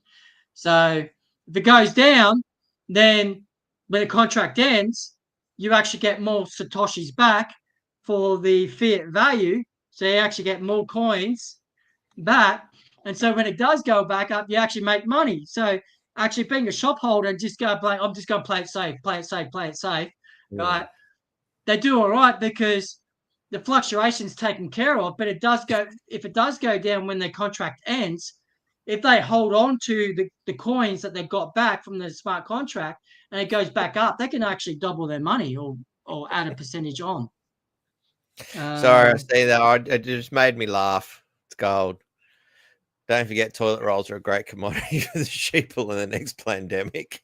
There's actually a coin called Bitcoin. Yes, someone actually didn't make the meme. Really? So there is actually a real shit coin. Yeah, and it is actually a you know. So look, I'm shilling. I'm promoting Bitcoin Cash and second Bitcoin. Like I'm promoting Bitcoin Cash. Similarities, right? I favor Bitcoin Cash, but there are a lot of Wild West type stuff going on, like the Bitcoin.com.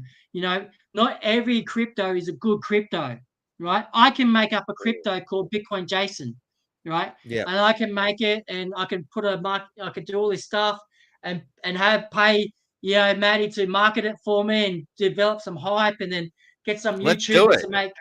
Yeah, Let's I'm not like that. North Queensland Freedom Bitcoin. Let's see what we can do with it. And Freedom Network coin or something like that. Yeah, Freedom Um, Coin. Make a yeah, Freedom Freedom Coin. coin. Yeah, and you can do that. And we just Um, copyrighted it. We've got it time stamped. We come up with that fucking idea. Don't you dare fucking yeah, steal it, people out there. that's We'll fuck right. you over. We've Yeah, got it recorded. We know copyright. Yeah, damn well we just come up with the idea. It's officially and it's been copyrighted. notarized too. It's been Yep. notarized on air.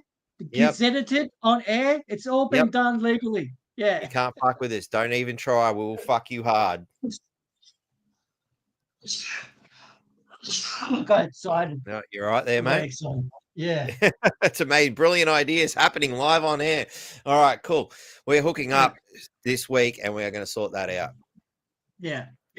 So Ivana has an interesting question here. What about selling gold jewelry in exchange for Bitcoin? I imagine you just got to find somebody who's willing to buy it with Bitcoin. We have two jewelers in Townsville that sell jewelry for Bitcoin Cash. Whether it's the other way around, I don't know. So they're happy to sell, but not so much buy. Yeah, they sell jewelry for Bitcoin Cash. Yeah. But I don't know if they'll buy jewelry off you. What I should do is onboard a pawnbroker or something like that. That's a good idea. Where you can take anything in, right? And that could be some way of DeFi, finance. That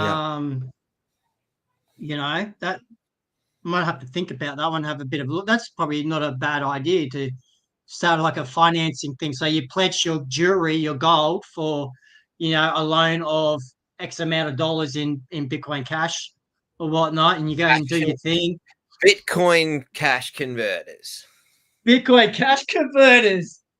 We've just coined a new phrase. Fucking there you go. That's two brilliant ideas in one podcast. Yeah. And it takes our minds coming together, brainstorming, to generate this sort of what is it called? Productivity. Productivity out of necessity. Yeah. I think we're going to have to continue the rest of this conversation offline before everybody else fucking starts stealing our ideas. Yeah. But the community is feeding it. It's a tough one, Yeah. It's easy what we can really do when we come together with brilliant minds and brilliant ideas and think about how can we make freedom work. Are there any pawn shops that use Bitcoin? Now, I'm hoping you're thinking about, like pawning products and, not the there is a pawn. There's a pawn website called Only Coins. So I'm pretty sure you're supposed to spell it PAWN when you're pawning things. But not pawn. Yeah. I'm going to assume you meant PAWN. Yeah, I haven't onboarded any of those adult shops on because it's not me.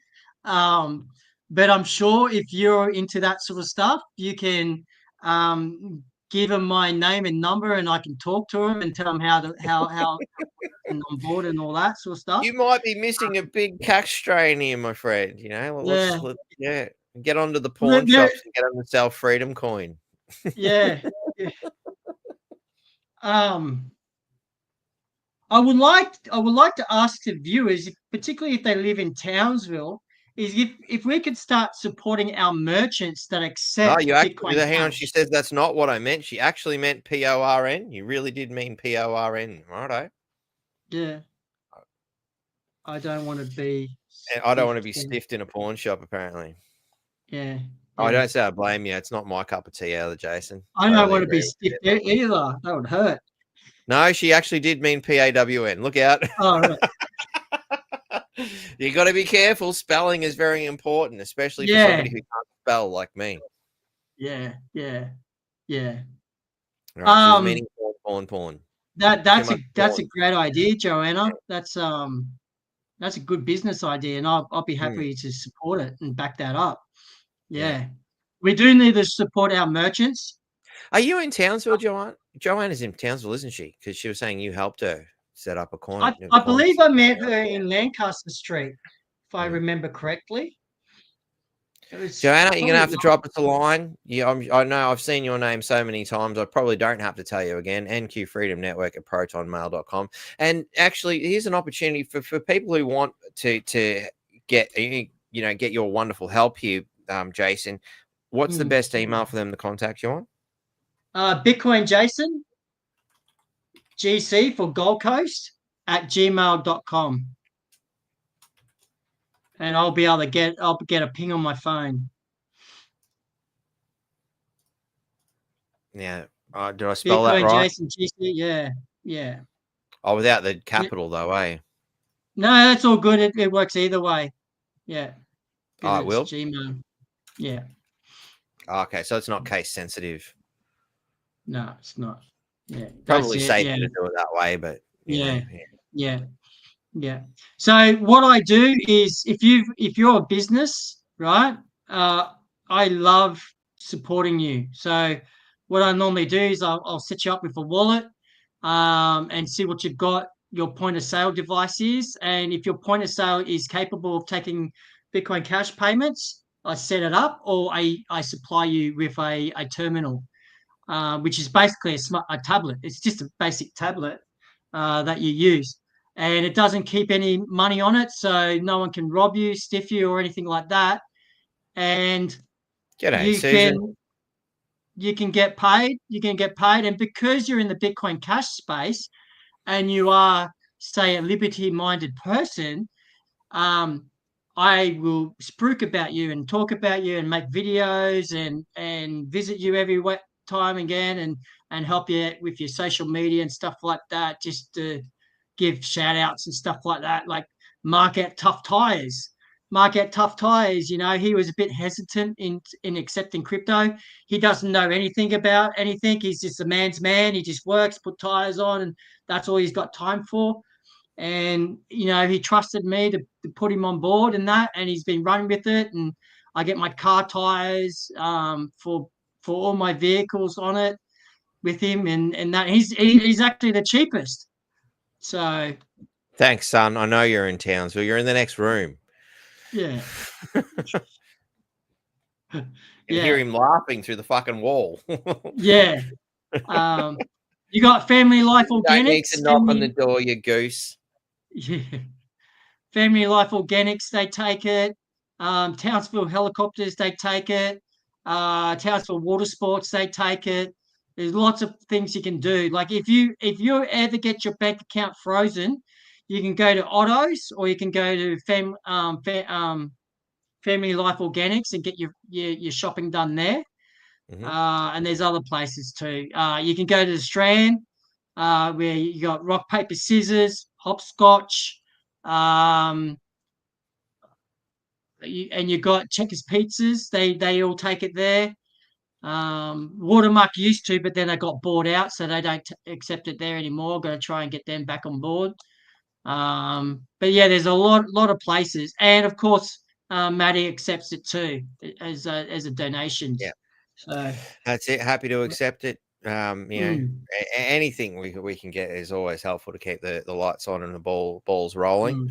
mm, Blockchain transactions are not anonymous. Well, between peer to peer, obviously the other person knows it. yeah, I mean, the same is true when you use cash. You walk into that shop and you use cash. They've seen your face. They've got you on the security camera. They know who you are. But the thing is, in both systems, the blockchain yeah, and the cash, they have to yeah. go through and work a little bit harder to get that. Nothing's anonymous. Sooner or later, if they really want to find you, they'll fucking find you. Well, They'll send yeah, people to well, fucking follow you around, bash you up, do whatever they want. I've heard many stories about that. Some may even include a current sitting there. You know, Yeah. nice. So he's right. But, He's right to a point, right? So both Bitcoin and Bitcoin Cash. This is why you can easily be tracked. You're easier to be tracked on Bitcoin Core than Bitcoin Cash, and let me explain why. It is pseudo anonymous, which means certain details is not known about you, but with forensic accounting, they can sort of track you down after a while, right? And if you don't do certain procedures, they'll be able to see a lot of your actions, right? So this is where Bitcoin Cash outshines BTC, right? Bitcoin Core. It's because we have a thing called Cash Shuffle, Cash Fusion, and Coin Join, right? So the different ways of basically having bringing your cash back to cash where it's not tied to anything. So when you have a Bitcoin Cash, when you put Bitcoin Cash into a certain wallet, say Electrum wallet, right? What it does, it cash fusions. It goes down and it fuses with all these other coins and then brings it back. And the mathematical equations, you would need more than a supercomputer, more than the new computer that's out now. It will take them the complications is really intense. So this is a way that we can remain anonymous. So Bitcoin Cash is great because I can remain anonymous, right?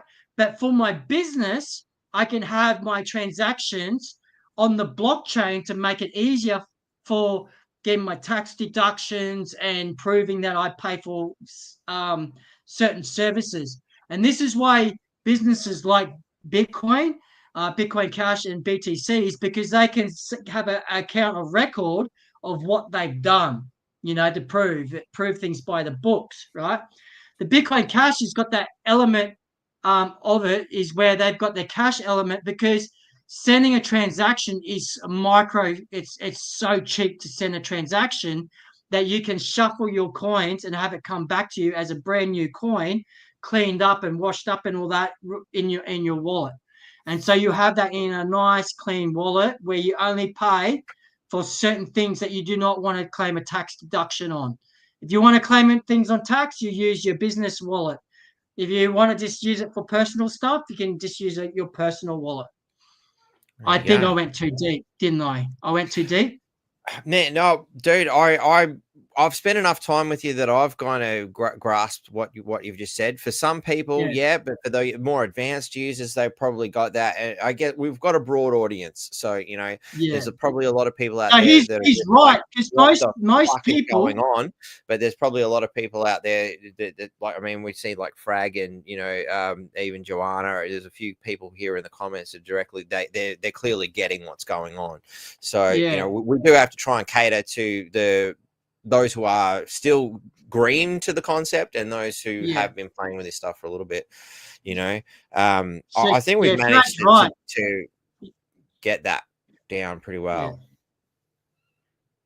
So Frag's right in a way because if people don't know what they're doing, they're more likely to get caught out, easier to get caught out. You don't buy drugs or anything with it. I wouldn't buy drugs with Bitcoin. Private small businesses don't do any tax. It's irrelevant for fixing our country occupied by the taxman. Okay, so Frag, there are some people, and these are businesses that I work with, that need to have their books line up for their accountant, right? So if you've got a gift shop or something like that, they need their till, their ingoings and outgoings to match up for their accountant. And Frag, unfortunately, right, we live it like Bitcoin's for everyone. Bitcoin Cash is for everyone. So regardless whether you want to be part of the system and part of the fraud or you want to step outside, we can both outside the system can trade with the inside system. We can do that. And so if the people are inside the system and they want to go down a certain way and have extra restrictions put on them, they can do that, and Bitcoin can facilitate that, right? If they want to if they want to have sovereignty and still be able to trade and stuff like that, but have sovereignty and privacy, you got Bitcoin Cash, which is up there with Monero and Zcash, probably even a little bit more, because every time Monero splits and has its fork, right, it creates a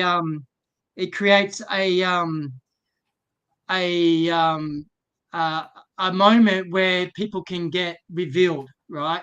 So I like Monero. I don't have anything against Monero. I got Zcash, right? I also got Zeno privacy coins, right?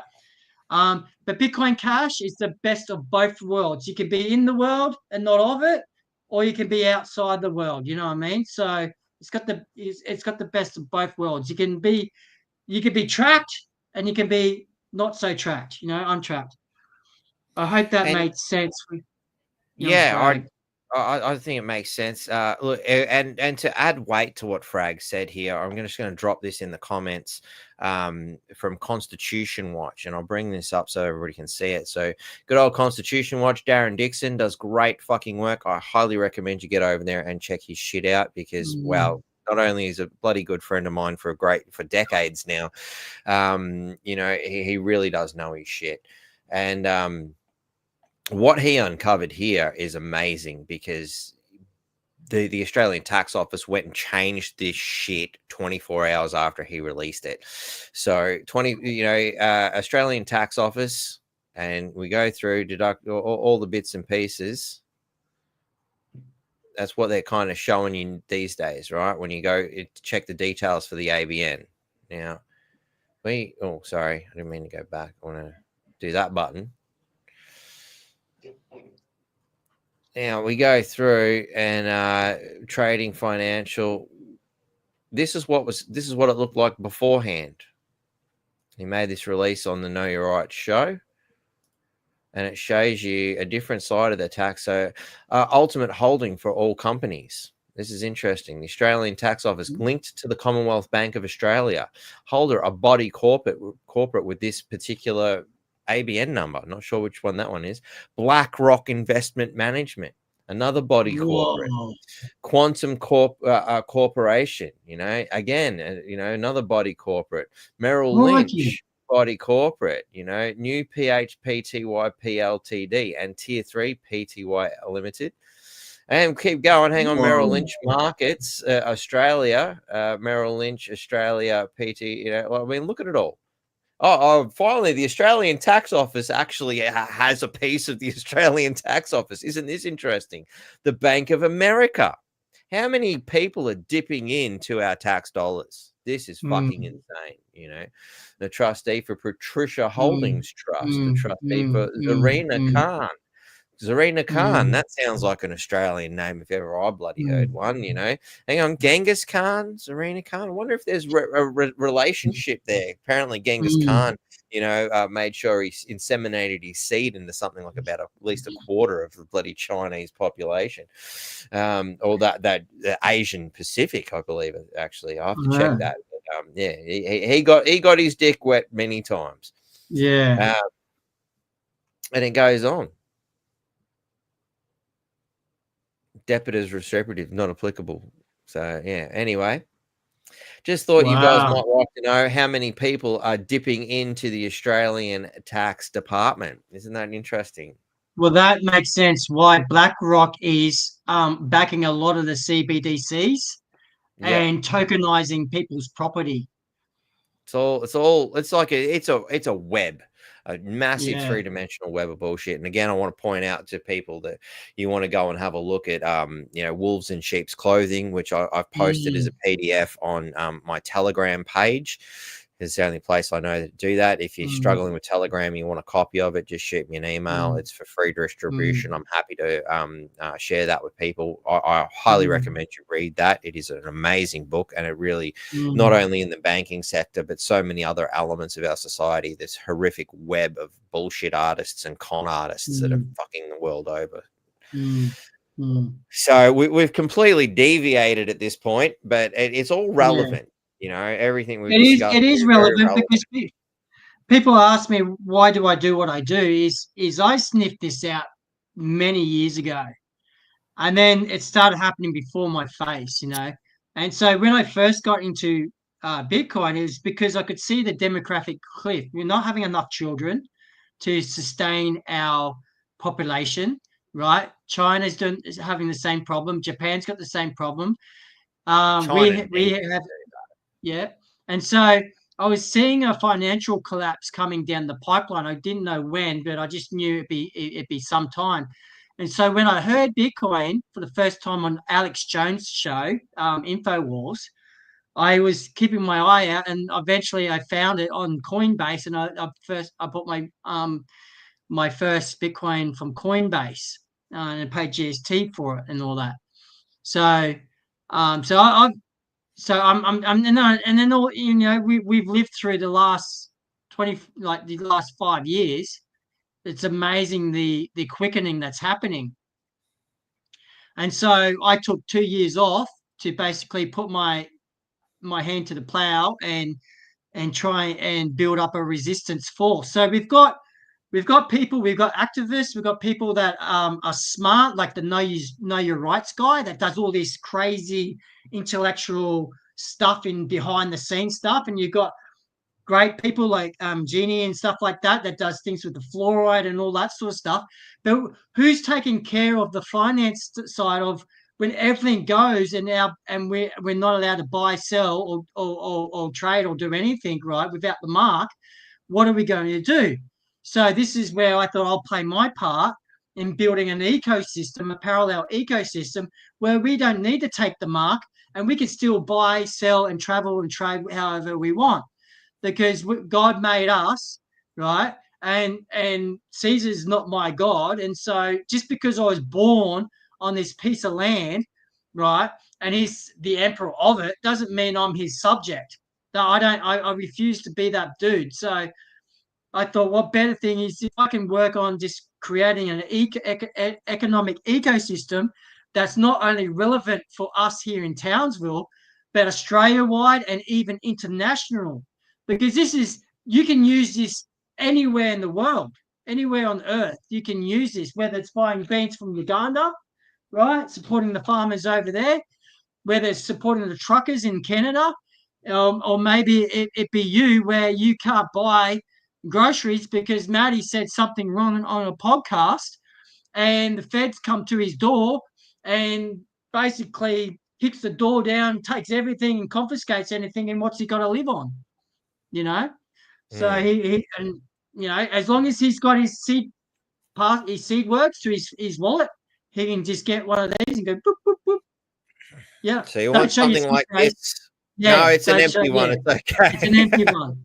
Yeah. It's an empty one. You want to make sure you jot this down. That's where Yeah. I fucked up the first time. I didn't jot down the seed phrase, and I don't ever want to think about that. And Yeah. and it's a huge apology not only to myself but to all those Mm. who contributed to that wallet too. It's sadly lost. So never use the Yeah. old phrases. Just use the new ones from this point on, ladies and gentlemen. And each wallet Very that you sad. have each wallet that you create has a different seed phrase. So it's important to write them all down.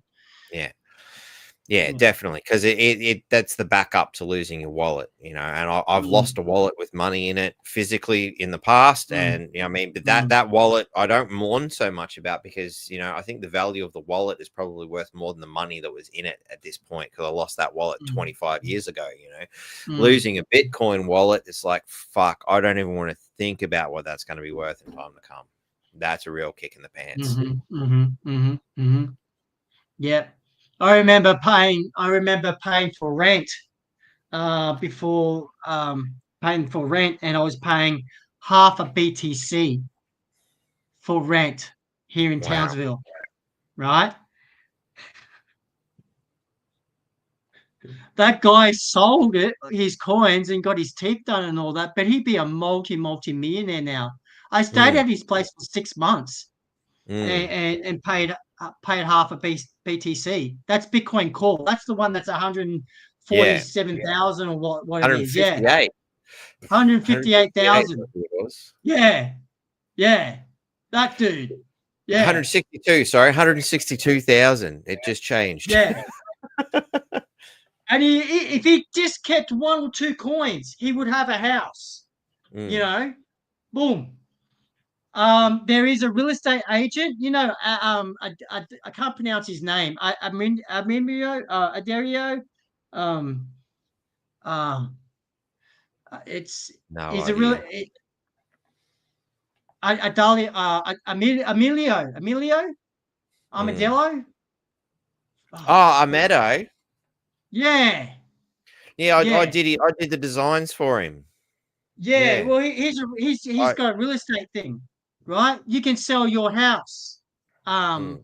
for crypto on with him. You can pay your fees. Oh shit! I didn't Um, realize he was doing that. I just designed his yeah, logo. I designed his logos and stuff for him. So yeah, yeah. actually, So well, I think we'll have to catch up with him. I haven't seen him in a while. See how he's you going. know what? He might be a worthy one to get on this show too. Just between you and me, he's a decent bloke, bro. Mm. He's very decent. Like he Oh yeah, helps people he's out. always done his best to help us out Yeah, too. You know. So, he's a good man. I really yeah, I appreciate him a lot. Um, mm. yeah. So yeah, he accepts it. So I'm plugging him. Um, I forgot his real estate agent name. Its Yeah, I name was just is going. Hang on, I gotta pull up my fucking my design files and see if I can figure out where I transferred that to the external drive already. Where did I put it? I can see the logo, but I can't see the words. Like being a visual mind, like pictures Flat resound Fee better. Realty. Flat Fee That's it. I Realty. just seen it come up here too. Yeah, So, yeah. Struth. And and security I think systems. He also does security systems. So if you've there got it high is. crime in your area, if Yeah. you live in Townsville, you can get like a security system set up on it. Yeah. Geez. Um, How do I switch this Jay. away from dark mode? It's not working. Yeah. Yeah. Titan Security, they accept it. That's it. Yeah. Yeah.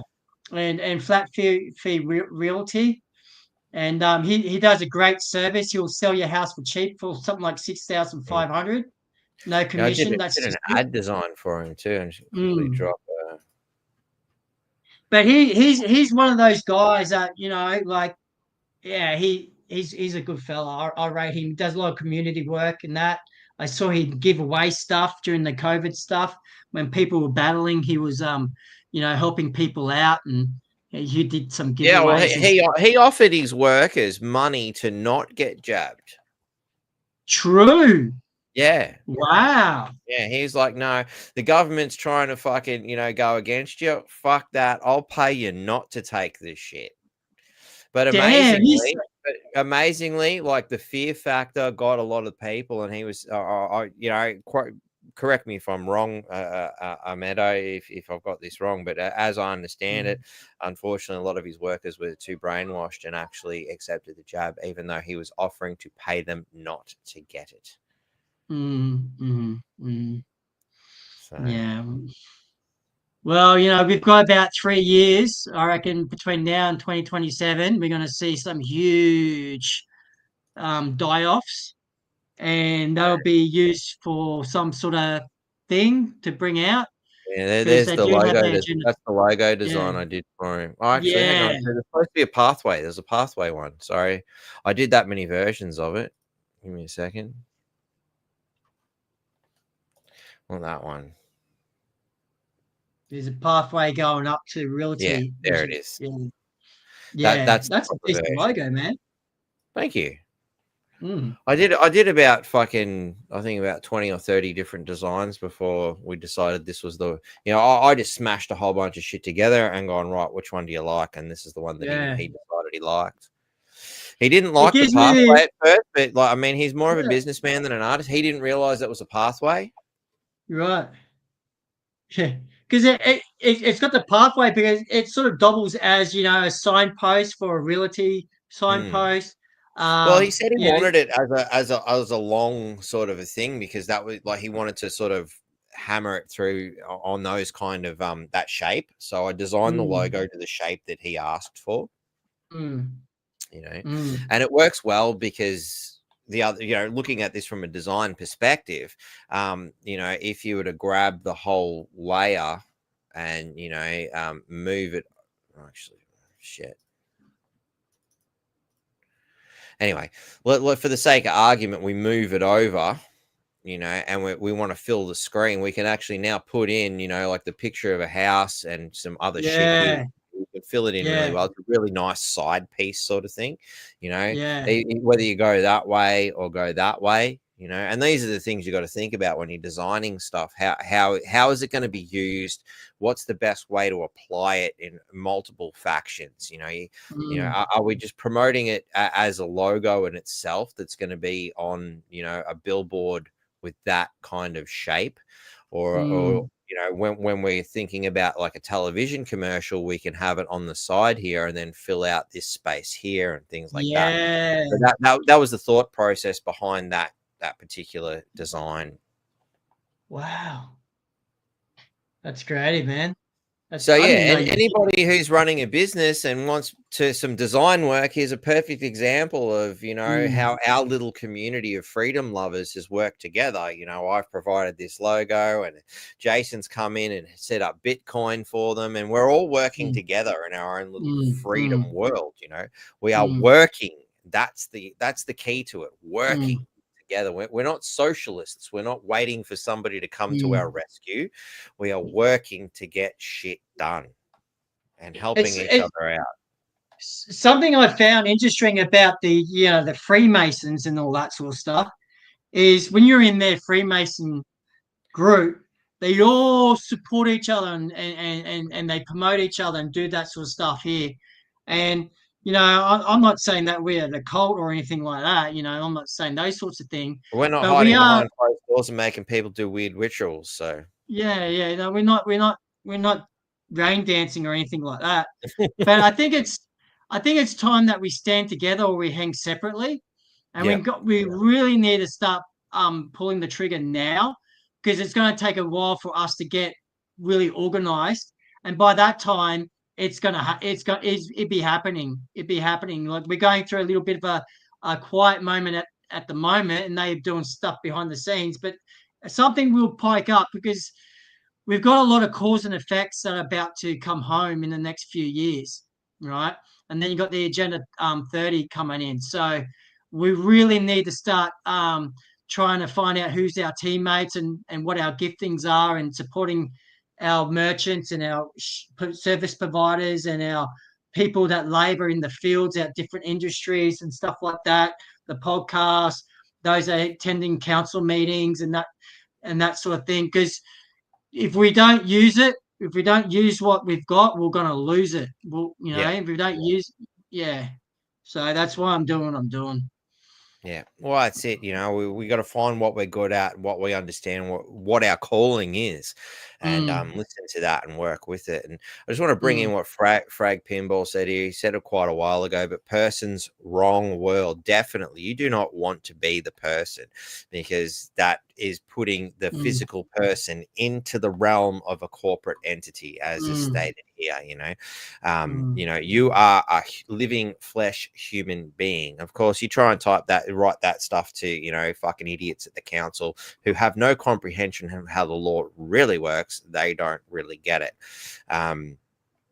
Maddie, again, can I bounce off you? Because I saw somewhere in the Black's Law Dictionary where it had human as monster. So now I'm really confused. Do I say I'm mankind? Well, you're living flesh. Sorry, or maybe I used the wrong word again. And it's tricky because we've been conditioned to use words such as person and understand is another one. Turn that around. Stand under. So do I understand? Yes, Your Honor, I stand under your authority. Think about, like, these are the things they've done to words, and it's hard to break that habit, even though I'm conscious. Generally, if I'm consciously thinking about it, I'll avoid the word. But when you're just slipping into just throwing shit out, it falls out sometimes, with the intention of what we've been given the perception to be, as opposed to what it actually is, whereas persons is the corporate version of you. It's the straw man. Mm. You don't want to be the straw man, you know. Although there And are once it, times it might work for you, but 9 times out of 10, you don't want to be the straw man.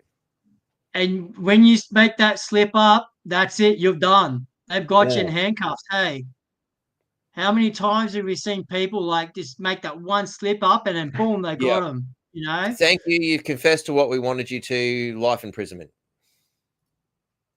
But Yeah. I Yeah. think the Know Your Rights group, actually, for those who haven't checked it out, have a really good video on there. I'll see if I can bring it up, or at least the location of it, just so it's really easy for people to find. There's a really good video on there I found regarding the straw man, and I'll bring this down and add this back into the mix. No, So, you're right. so when you go to the Know Your Rights website, it'll come up like this: Know Your Rights Group.com.au, and you click the Strawman tab, and there's a bunch of videos here, you know. Let me see if I can find it. Oh, maybe they've changed it. Is it this one? Loves you. The one about it comes out. Just like on a great. Well, it's not a bad video, but it's not the one I'm Mhm. thinking of. It was another video they had there. I'll have to think about it. But it was basically referring to everything in a plantation scenario. It might be in a different tab that I'm thinking of. But yeah, you can look a little bit more about what the straw man is and all that sort of stuff with their stuff. There's a lot of good stuff that's for free here on the website that you can check out. You don't have to invest if you don't wish. You know, I've bought some books. I've bought the home study course. I've even gone to their seminars, you know, and of course, you know, the work I've done helping them, they help me too, you know. And that's another example of, you know, hey, you know, not just reading some stuff and going along with it, is getting involved and helping the community out. That help comes back, you know, in ways that are, you know, exceed monetary value, you know. Yeah. So that's it. If we just all play our part, our role in it. I know it seems like things are quiet now. We don't have a threat in our face 24/7. So there's a tendency of getting a bit chillaxed, Yeah, and complacency. a bit of complacency and stuff. But yeah, that's the whole frog in the stove pot type thing, isn't it? Just Yeah. oh, he's starting to jump out. We'll just back off a little bit, you know. And Because I they think do that was have. one of the, like you pointed out earlier, you know, you had that backup plan, so when shit went south, you were able to survive for an extended period of time. You know, that's one of the things that got me through COVID 1984, was knowing that it was coming and having things set in a way that I was able to go, hey, if I've got to sit out of society for a while till they fucking come to their senses, so fucking be it. You know, and this is the time, ladies and gentlemen, while we're in the calm before the storm, to get your ducks in a line, get your shit sorted. Make sure you've got that fucking backup plan. You know, some people are survival prepping in all sorts of weird ways, and look, you know, whatever you think's going to work, I don't know what the future's going to hold. Prepping one way or the other isn't a bad thing, but you know, you got to think finances as well. You know, there's lots of things, you know, and that's why, you know, we've diversified in so many elements here on the financial concept. But you know, hey, have you got a tent? Have you got a table? Have you got a, you know, a little gas stove and things like that? You know, have you got your backup plan for any fucking scenario? Because you don't know what these megalomaniacal, satanic, pedophile scumbags are going to do next. You know, you need a plan, a bug out plan. Because they will shut your bank account down. They will shut it down. You know, it's and if we got the CBDCs in, right, that's it. That you game over. You've got nothing, because they can set an AI bot. They can set AI to flag you as soon as you've done something wrong, and then boom, you know, whatever consequences it's been programmed to do, it will just do.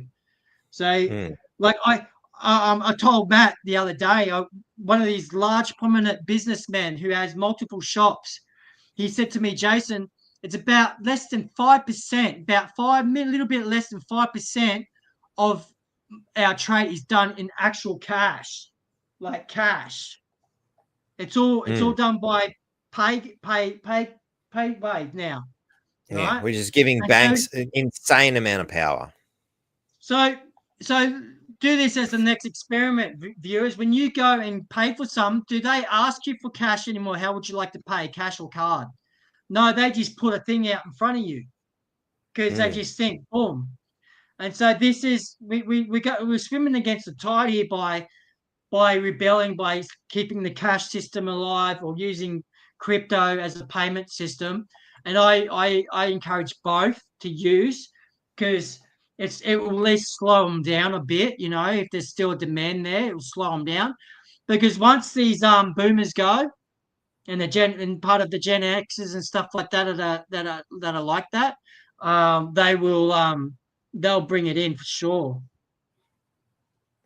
I just Don't realized I forget. forgot my rumblers here. I'm just quickly going through some of this. Yeah, JDL. Yeah, this is live. Sorry, it took me a while to get back to you. Unfortunately, the Rumble comments are not coming up because Rumble and StreamYard had an interface issue today. Ball is Wild has commented a shitload of stuff, but I'm just going to try and quickly get through it. Is there a question in there? I'd just like to mention to the general commenter too, if you put a question mark on the end of your comment, I know it's a question. Punctuation. I know I am the worst for educating people on the idea of punctuation and correct spelling and all that, because I fucking suck at it. But a very simple one to remember, it's right here on my arm, is the question mark. You want to ask Mark a question? He needs a question mark. It helps me quickly identify, a comment that is a question that you are asking. You can even put the letter Q, because it really fucks with the lefties. When you put Q in something, it makes them. I think they've become somewhat object to that particular letter. But anyway. You can either put a big Q in question mark, a little dash or something, and then put your question so we know it's a question, and a question mark as well. Simple things like that make it a lot easier, for us to find, especially on these days when I've got to sift through a lot of shit from various points because things didn't work out. So anyway, I think we kind of really smashed out the Bitcoin Cash scenario as for its usefulness and why we should be using it. And, I really do want to emphasize that we should start looking at better ways to store our money to the general population, ladies and gentlemen.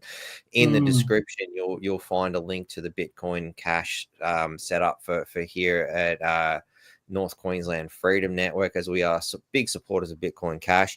We also have in the description $10 free Bitcoin on your first deposit at CoinSpot. Thank you. Yeah, it's a good company. Yeah. And you can those transfer ones that directly from there to bitcoin.com as well. Yeah, and they actually do have a self-managed super fund in CoinSpot. So if you've got your own super fund and trust or whatnot, you can set it up and put it in there, and the crypto that you can get through there will be part of your self-managed. That's how I was able to get around the freezing of my accounts. I said to Westpac, I said, "Oh, that was for my super," because CoinSpot has super on there. So, but I'm not going to use their super. I've got my own super. I've got my own special wallet, But yeah, you can get it from there. And when you sign up with that link, BAT gets $10 worth of BTC, right? And you get $10 worth of BTC. So it's sort of like a thank you, a promotional type thing where you both get rewarded. When you make a sale, when you buy something over $100, I think you get $10 back. You've just got to make a deposit. You just got to make a deposit, I believe. Deposit. Okay. As soon you click that link and you drop you know, $100 or whatever into your own account, you get $10. I get $10. So we're helping each other out, and it's a great way to get started on the coin market. And it is a secured app, like here in Australia. They even advertise it around the footy grounds and shit, you know. So we know it's pretty safe. You know? They have 2.1. They have 2.1 million users. CoinSpot have 2.1 million users. That's like 1% of Australia's population. You know what I mean? Like, so they are very reputable. They are everything done by the book, government and all that sort of stuff. So everything you do on there will be known by the ATO. Yeah. So if you were to get, and I did notice that when I made a couple of trades and whatnot last year, that all of a sudden on the taxa thing, they'd already fucking figured it out.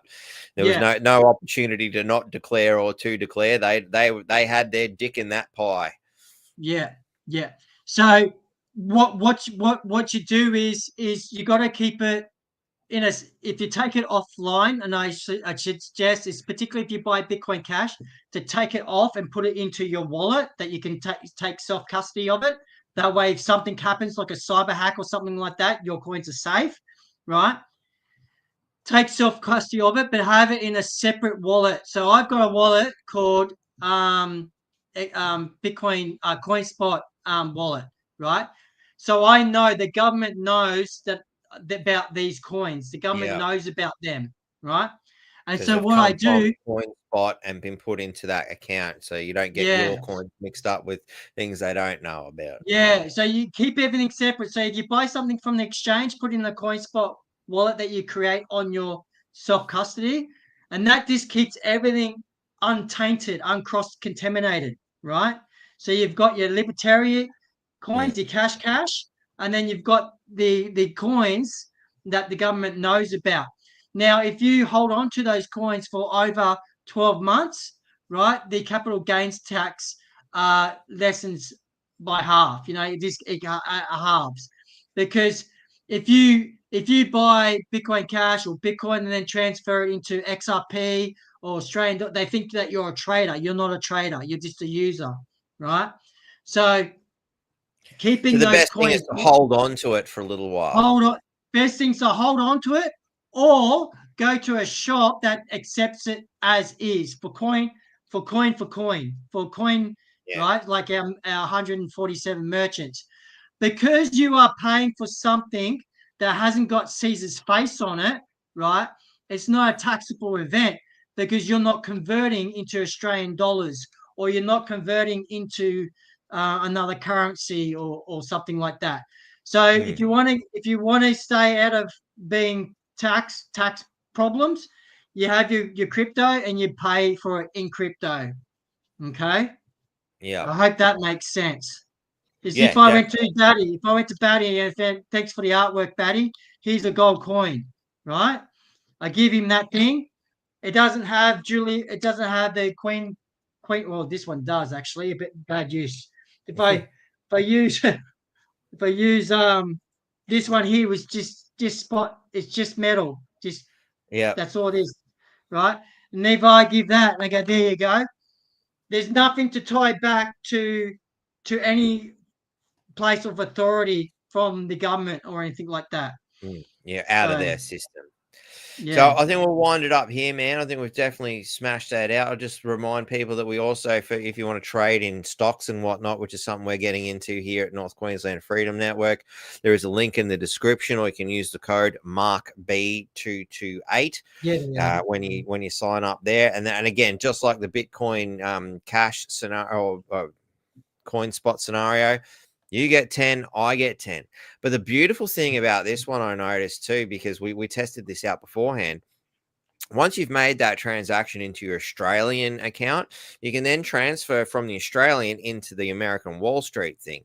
There is a bit of a fee there, so you want to make sure you're playing with a decent amount of money when you transfer, so that, you know, otherwise you kind of lose all your money in a fee, you know. So, you know, I chucked about 700 over, or 6 or 7, something to that effect, into the Wall Street one, because I wanted to get some Tesla, and Tesla's about 270 American. So, and our Aussie dollar's not that flash right now. So I was close to about $500 to buy that one stock in Tesla, you know. But as soon as you transfer into that, so once you put money into your Australian account, you get your $10 Australian, and then you transfer into your American Wall Street one, and bang, they give you a stock straight up. It's either a GoPro or a Nike, and there was a third one option that I can't remember right now. But there's one of 3 stocks they give you straight out, and you can sell that straight away if you want, and then punch it into something else. But I mean, I think I got Nike, and it was like $58. You know, I'm like, wow, 58 American, shit, that's $70 plus $10. Man, I got a lot of money just for putting money into something, you know. And then you've just got to wisely invest. What happens with your investing after that is up to you.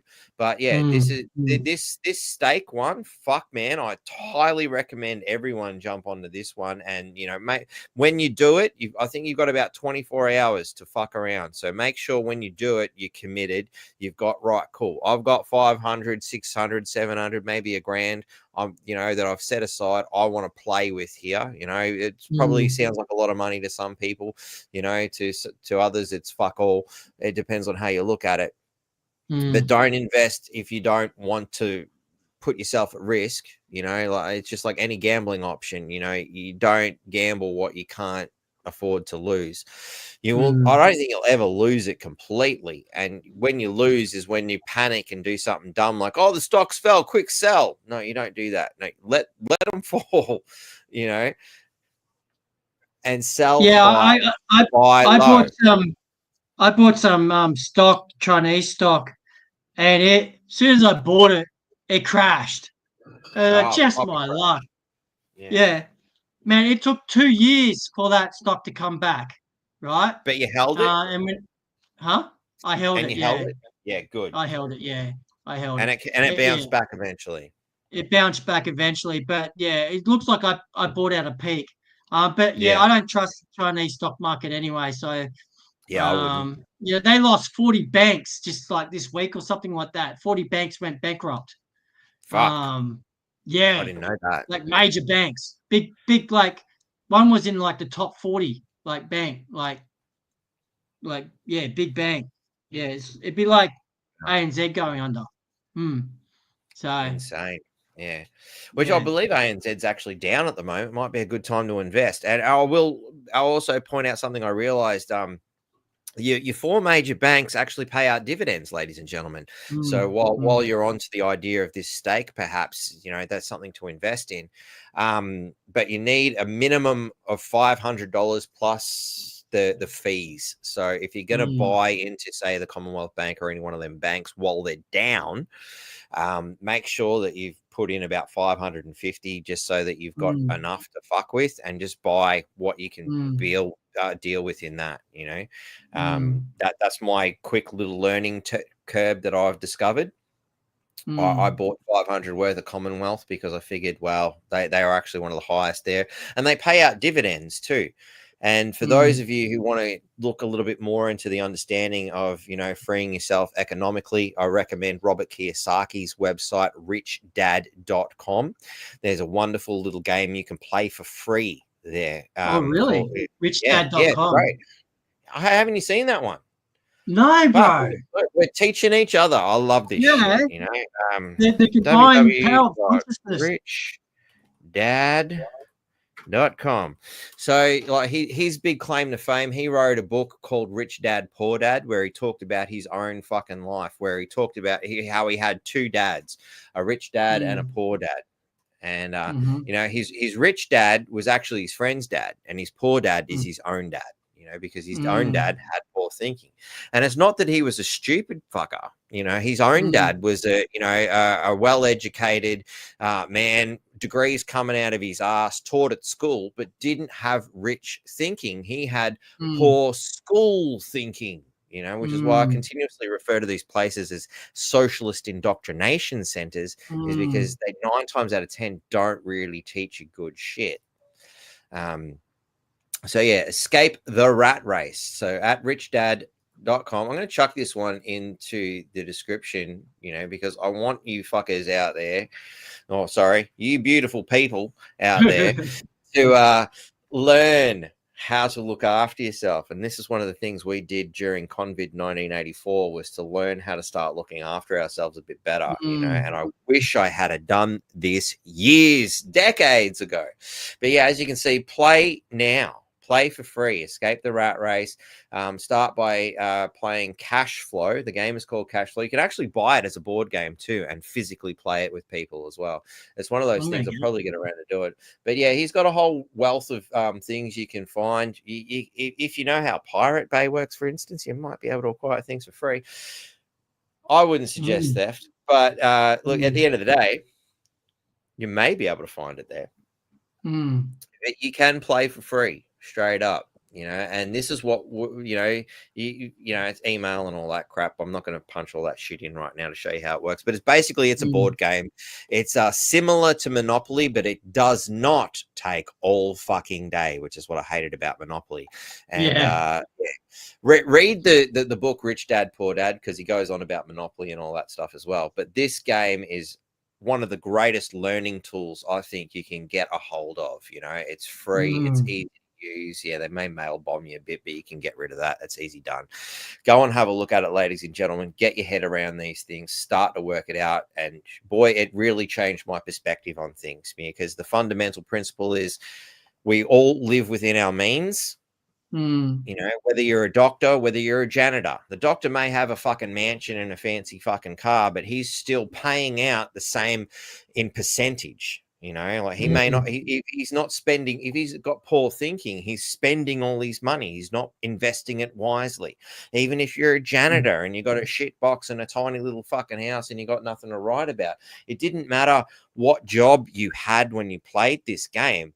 The circumstances were based on you're living within your means. And it's very, very interesting, you know, like for instance, one of the dud cards you might draw when you land on one of these specific squares is, oh wow, you got into a scenario where you decided to buy a boat, you know, and you know, for somebody who lives in North Queensland, you're like, fuck yeah, I want a boat, I want to go out fishing.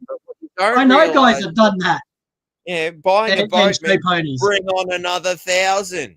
You've just bought a depreciating asset that costs you shitloads of money to maintain, look after, all the shit you go through for what? So you can go out and catch 3 fish you could have gone and bought at the fish market, you know? Well, you bought an X5, BMW X5 Lemon that just cost you 12 grand to fix, you know? It's like exactly.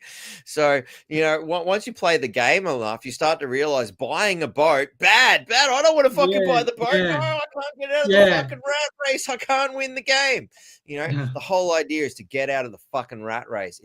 Like I cannot speak highly enough of that. Like seriously, get into it, ladies and gentlemen. You start to wrap your brain around the idea of true economic freedom, you know, and everything we've discussed today will make so much more sense. So with that, I think we'll wrap it all up with one last little reminder of the Gaia network that we've got running. We've set up a little thing there. If you go and sign up, I get a bit of a kickback. I've seen people have been clicking on it, but I haven't seen any kickback. So it makes me wonder, did people just grab the 7-day trial and run, didn't like it? I don't know. Email me, let me know. I want to know what people's experiences with the Gaia network has been, but mostly because last time I checked, I haven't seen anything coming in. So people, I don't know, did you not like it? Hey, fuck it. You know, did something go wrong? You did buy in and I didn't get a kickback. What happened? Just let us know. I want to know what's going on there. I do like the Gaia network. Again, it's something I watch myself. Anyway, otherwise, drop me a line at nqfreedomnetwork@protonmail.com if you've got any questions or you've got an awesome story or you want to partake in our wonderful freedom community we've got going here. And, of course, if you want to get involved in the Bitcoin Jason here can help you out at bitcoinjasongc@gmail.com, especially here if you're here in Townsville. But I'm sure you can sort out people from a little bit further away in some way, shape, or form too. Yeah, if you're a business, I'll love to assist you and help you out. It costs you nothing to basically accept Bitcoin Cash. It costs you nothing at all.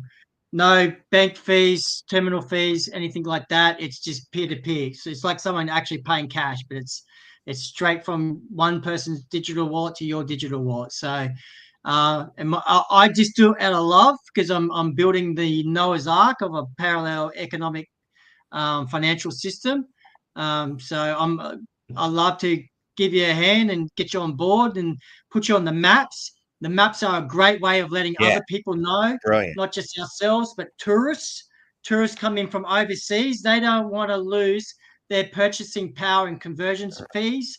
And here in Townsville, we are a tourist town, so it really could work for you if you're running a business. And I tell you what, when people use crypto at a place, they Instagram it. It's like a big thing. You know what I mean? So it sets you apart from your competitors. So yeah, I'll sort you out. Bitcoin maps. Yeah. Like I said, I went to St. Kitts. I had a wonderful time. There's actually a conference in Europe called the Bliss Conference, and you can get your tickets, your entry there on Bitcoin Cash. Go to Europe on Bitcoin Cash. So I couldn't make it there, but anyway, But I'll promote you, and I'm learning to promote people every day. Promote your business for nothing, for love, and you'll be that niche market. And I'm learning things like AI video production now, so I'm looking at getting that sort of thing to maybe provide an extra service. So there's loads of things. So when they shut my account down, it was all you wonderful merchants that kept me going. So you may want underwriting. That's fine. We have people that want to buy Bitcoin, Bitcoin Cash without going onto an exchange. So if you accept it, there are people in the community that would love to buy it off you. So and I can teach you all about how to do that as well. All right. So the main thing is we provide a network of like-minded merchants and customers alike, people that we come together, and that we have a parallel economy before it hits the fan, because it will hit the fan. Especially now that Elbow's running the fucking show. Now that Elbow's in, Although I don't have much faith in the Liberals either, because certainly they took our guns. They did all this, and they both pushed the fucking tyranny during the COVID. They both do it. They just different flavors of pushing it, different flavors. So, all right, but guys. At least while they were arguing amongst themselves, there was hope. But now there's no need for that. We're all up shit creek, no paddle, and there's a hell of a lot of holes in this boat. So anyway. Thanks heaps for coming on, Jason. This has been a great chat. I hope the audience has really gained a lot of knowledge on. And in fact, there's a lot of viewers, but not a lot of comments. So I'm going to assume a lot of people are just absorbing the fuck out of all this shit. So if you do have any questions, like I said, you can hit Bitcoin Jason up, bitcoinjasongc@gmail.com, or you can hit me up at NQ Freedom Network at protonmail.com. Lots of links in the description to all the things you need to know. So until next time, freedom lovers, try your best to stay out of the slavey fucking shit that we've been brought into against our will and against our knowledge, because I can't say stay free, because we fucking aren't. Till next time, I'll see you then. Take care. Thanks,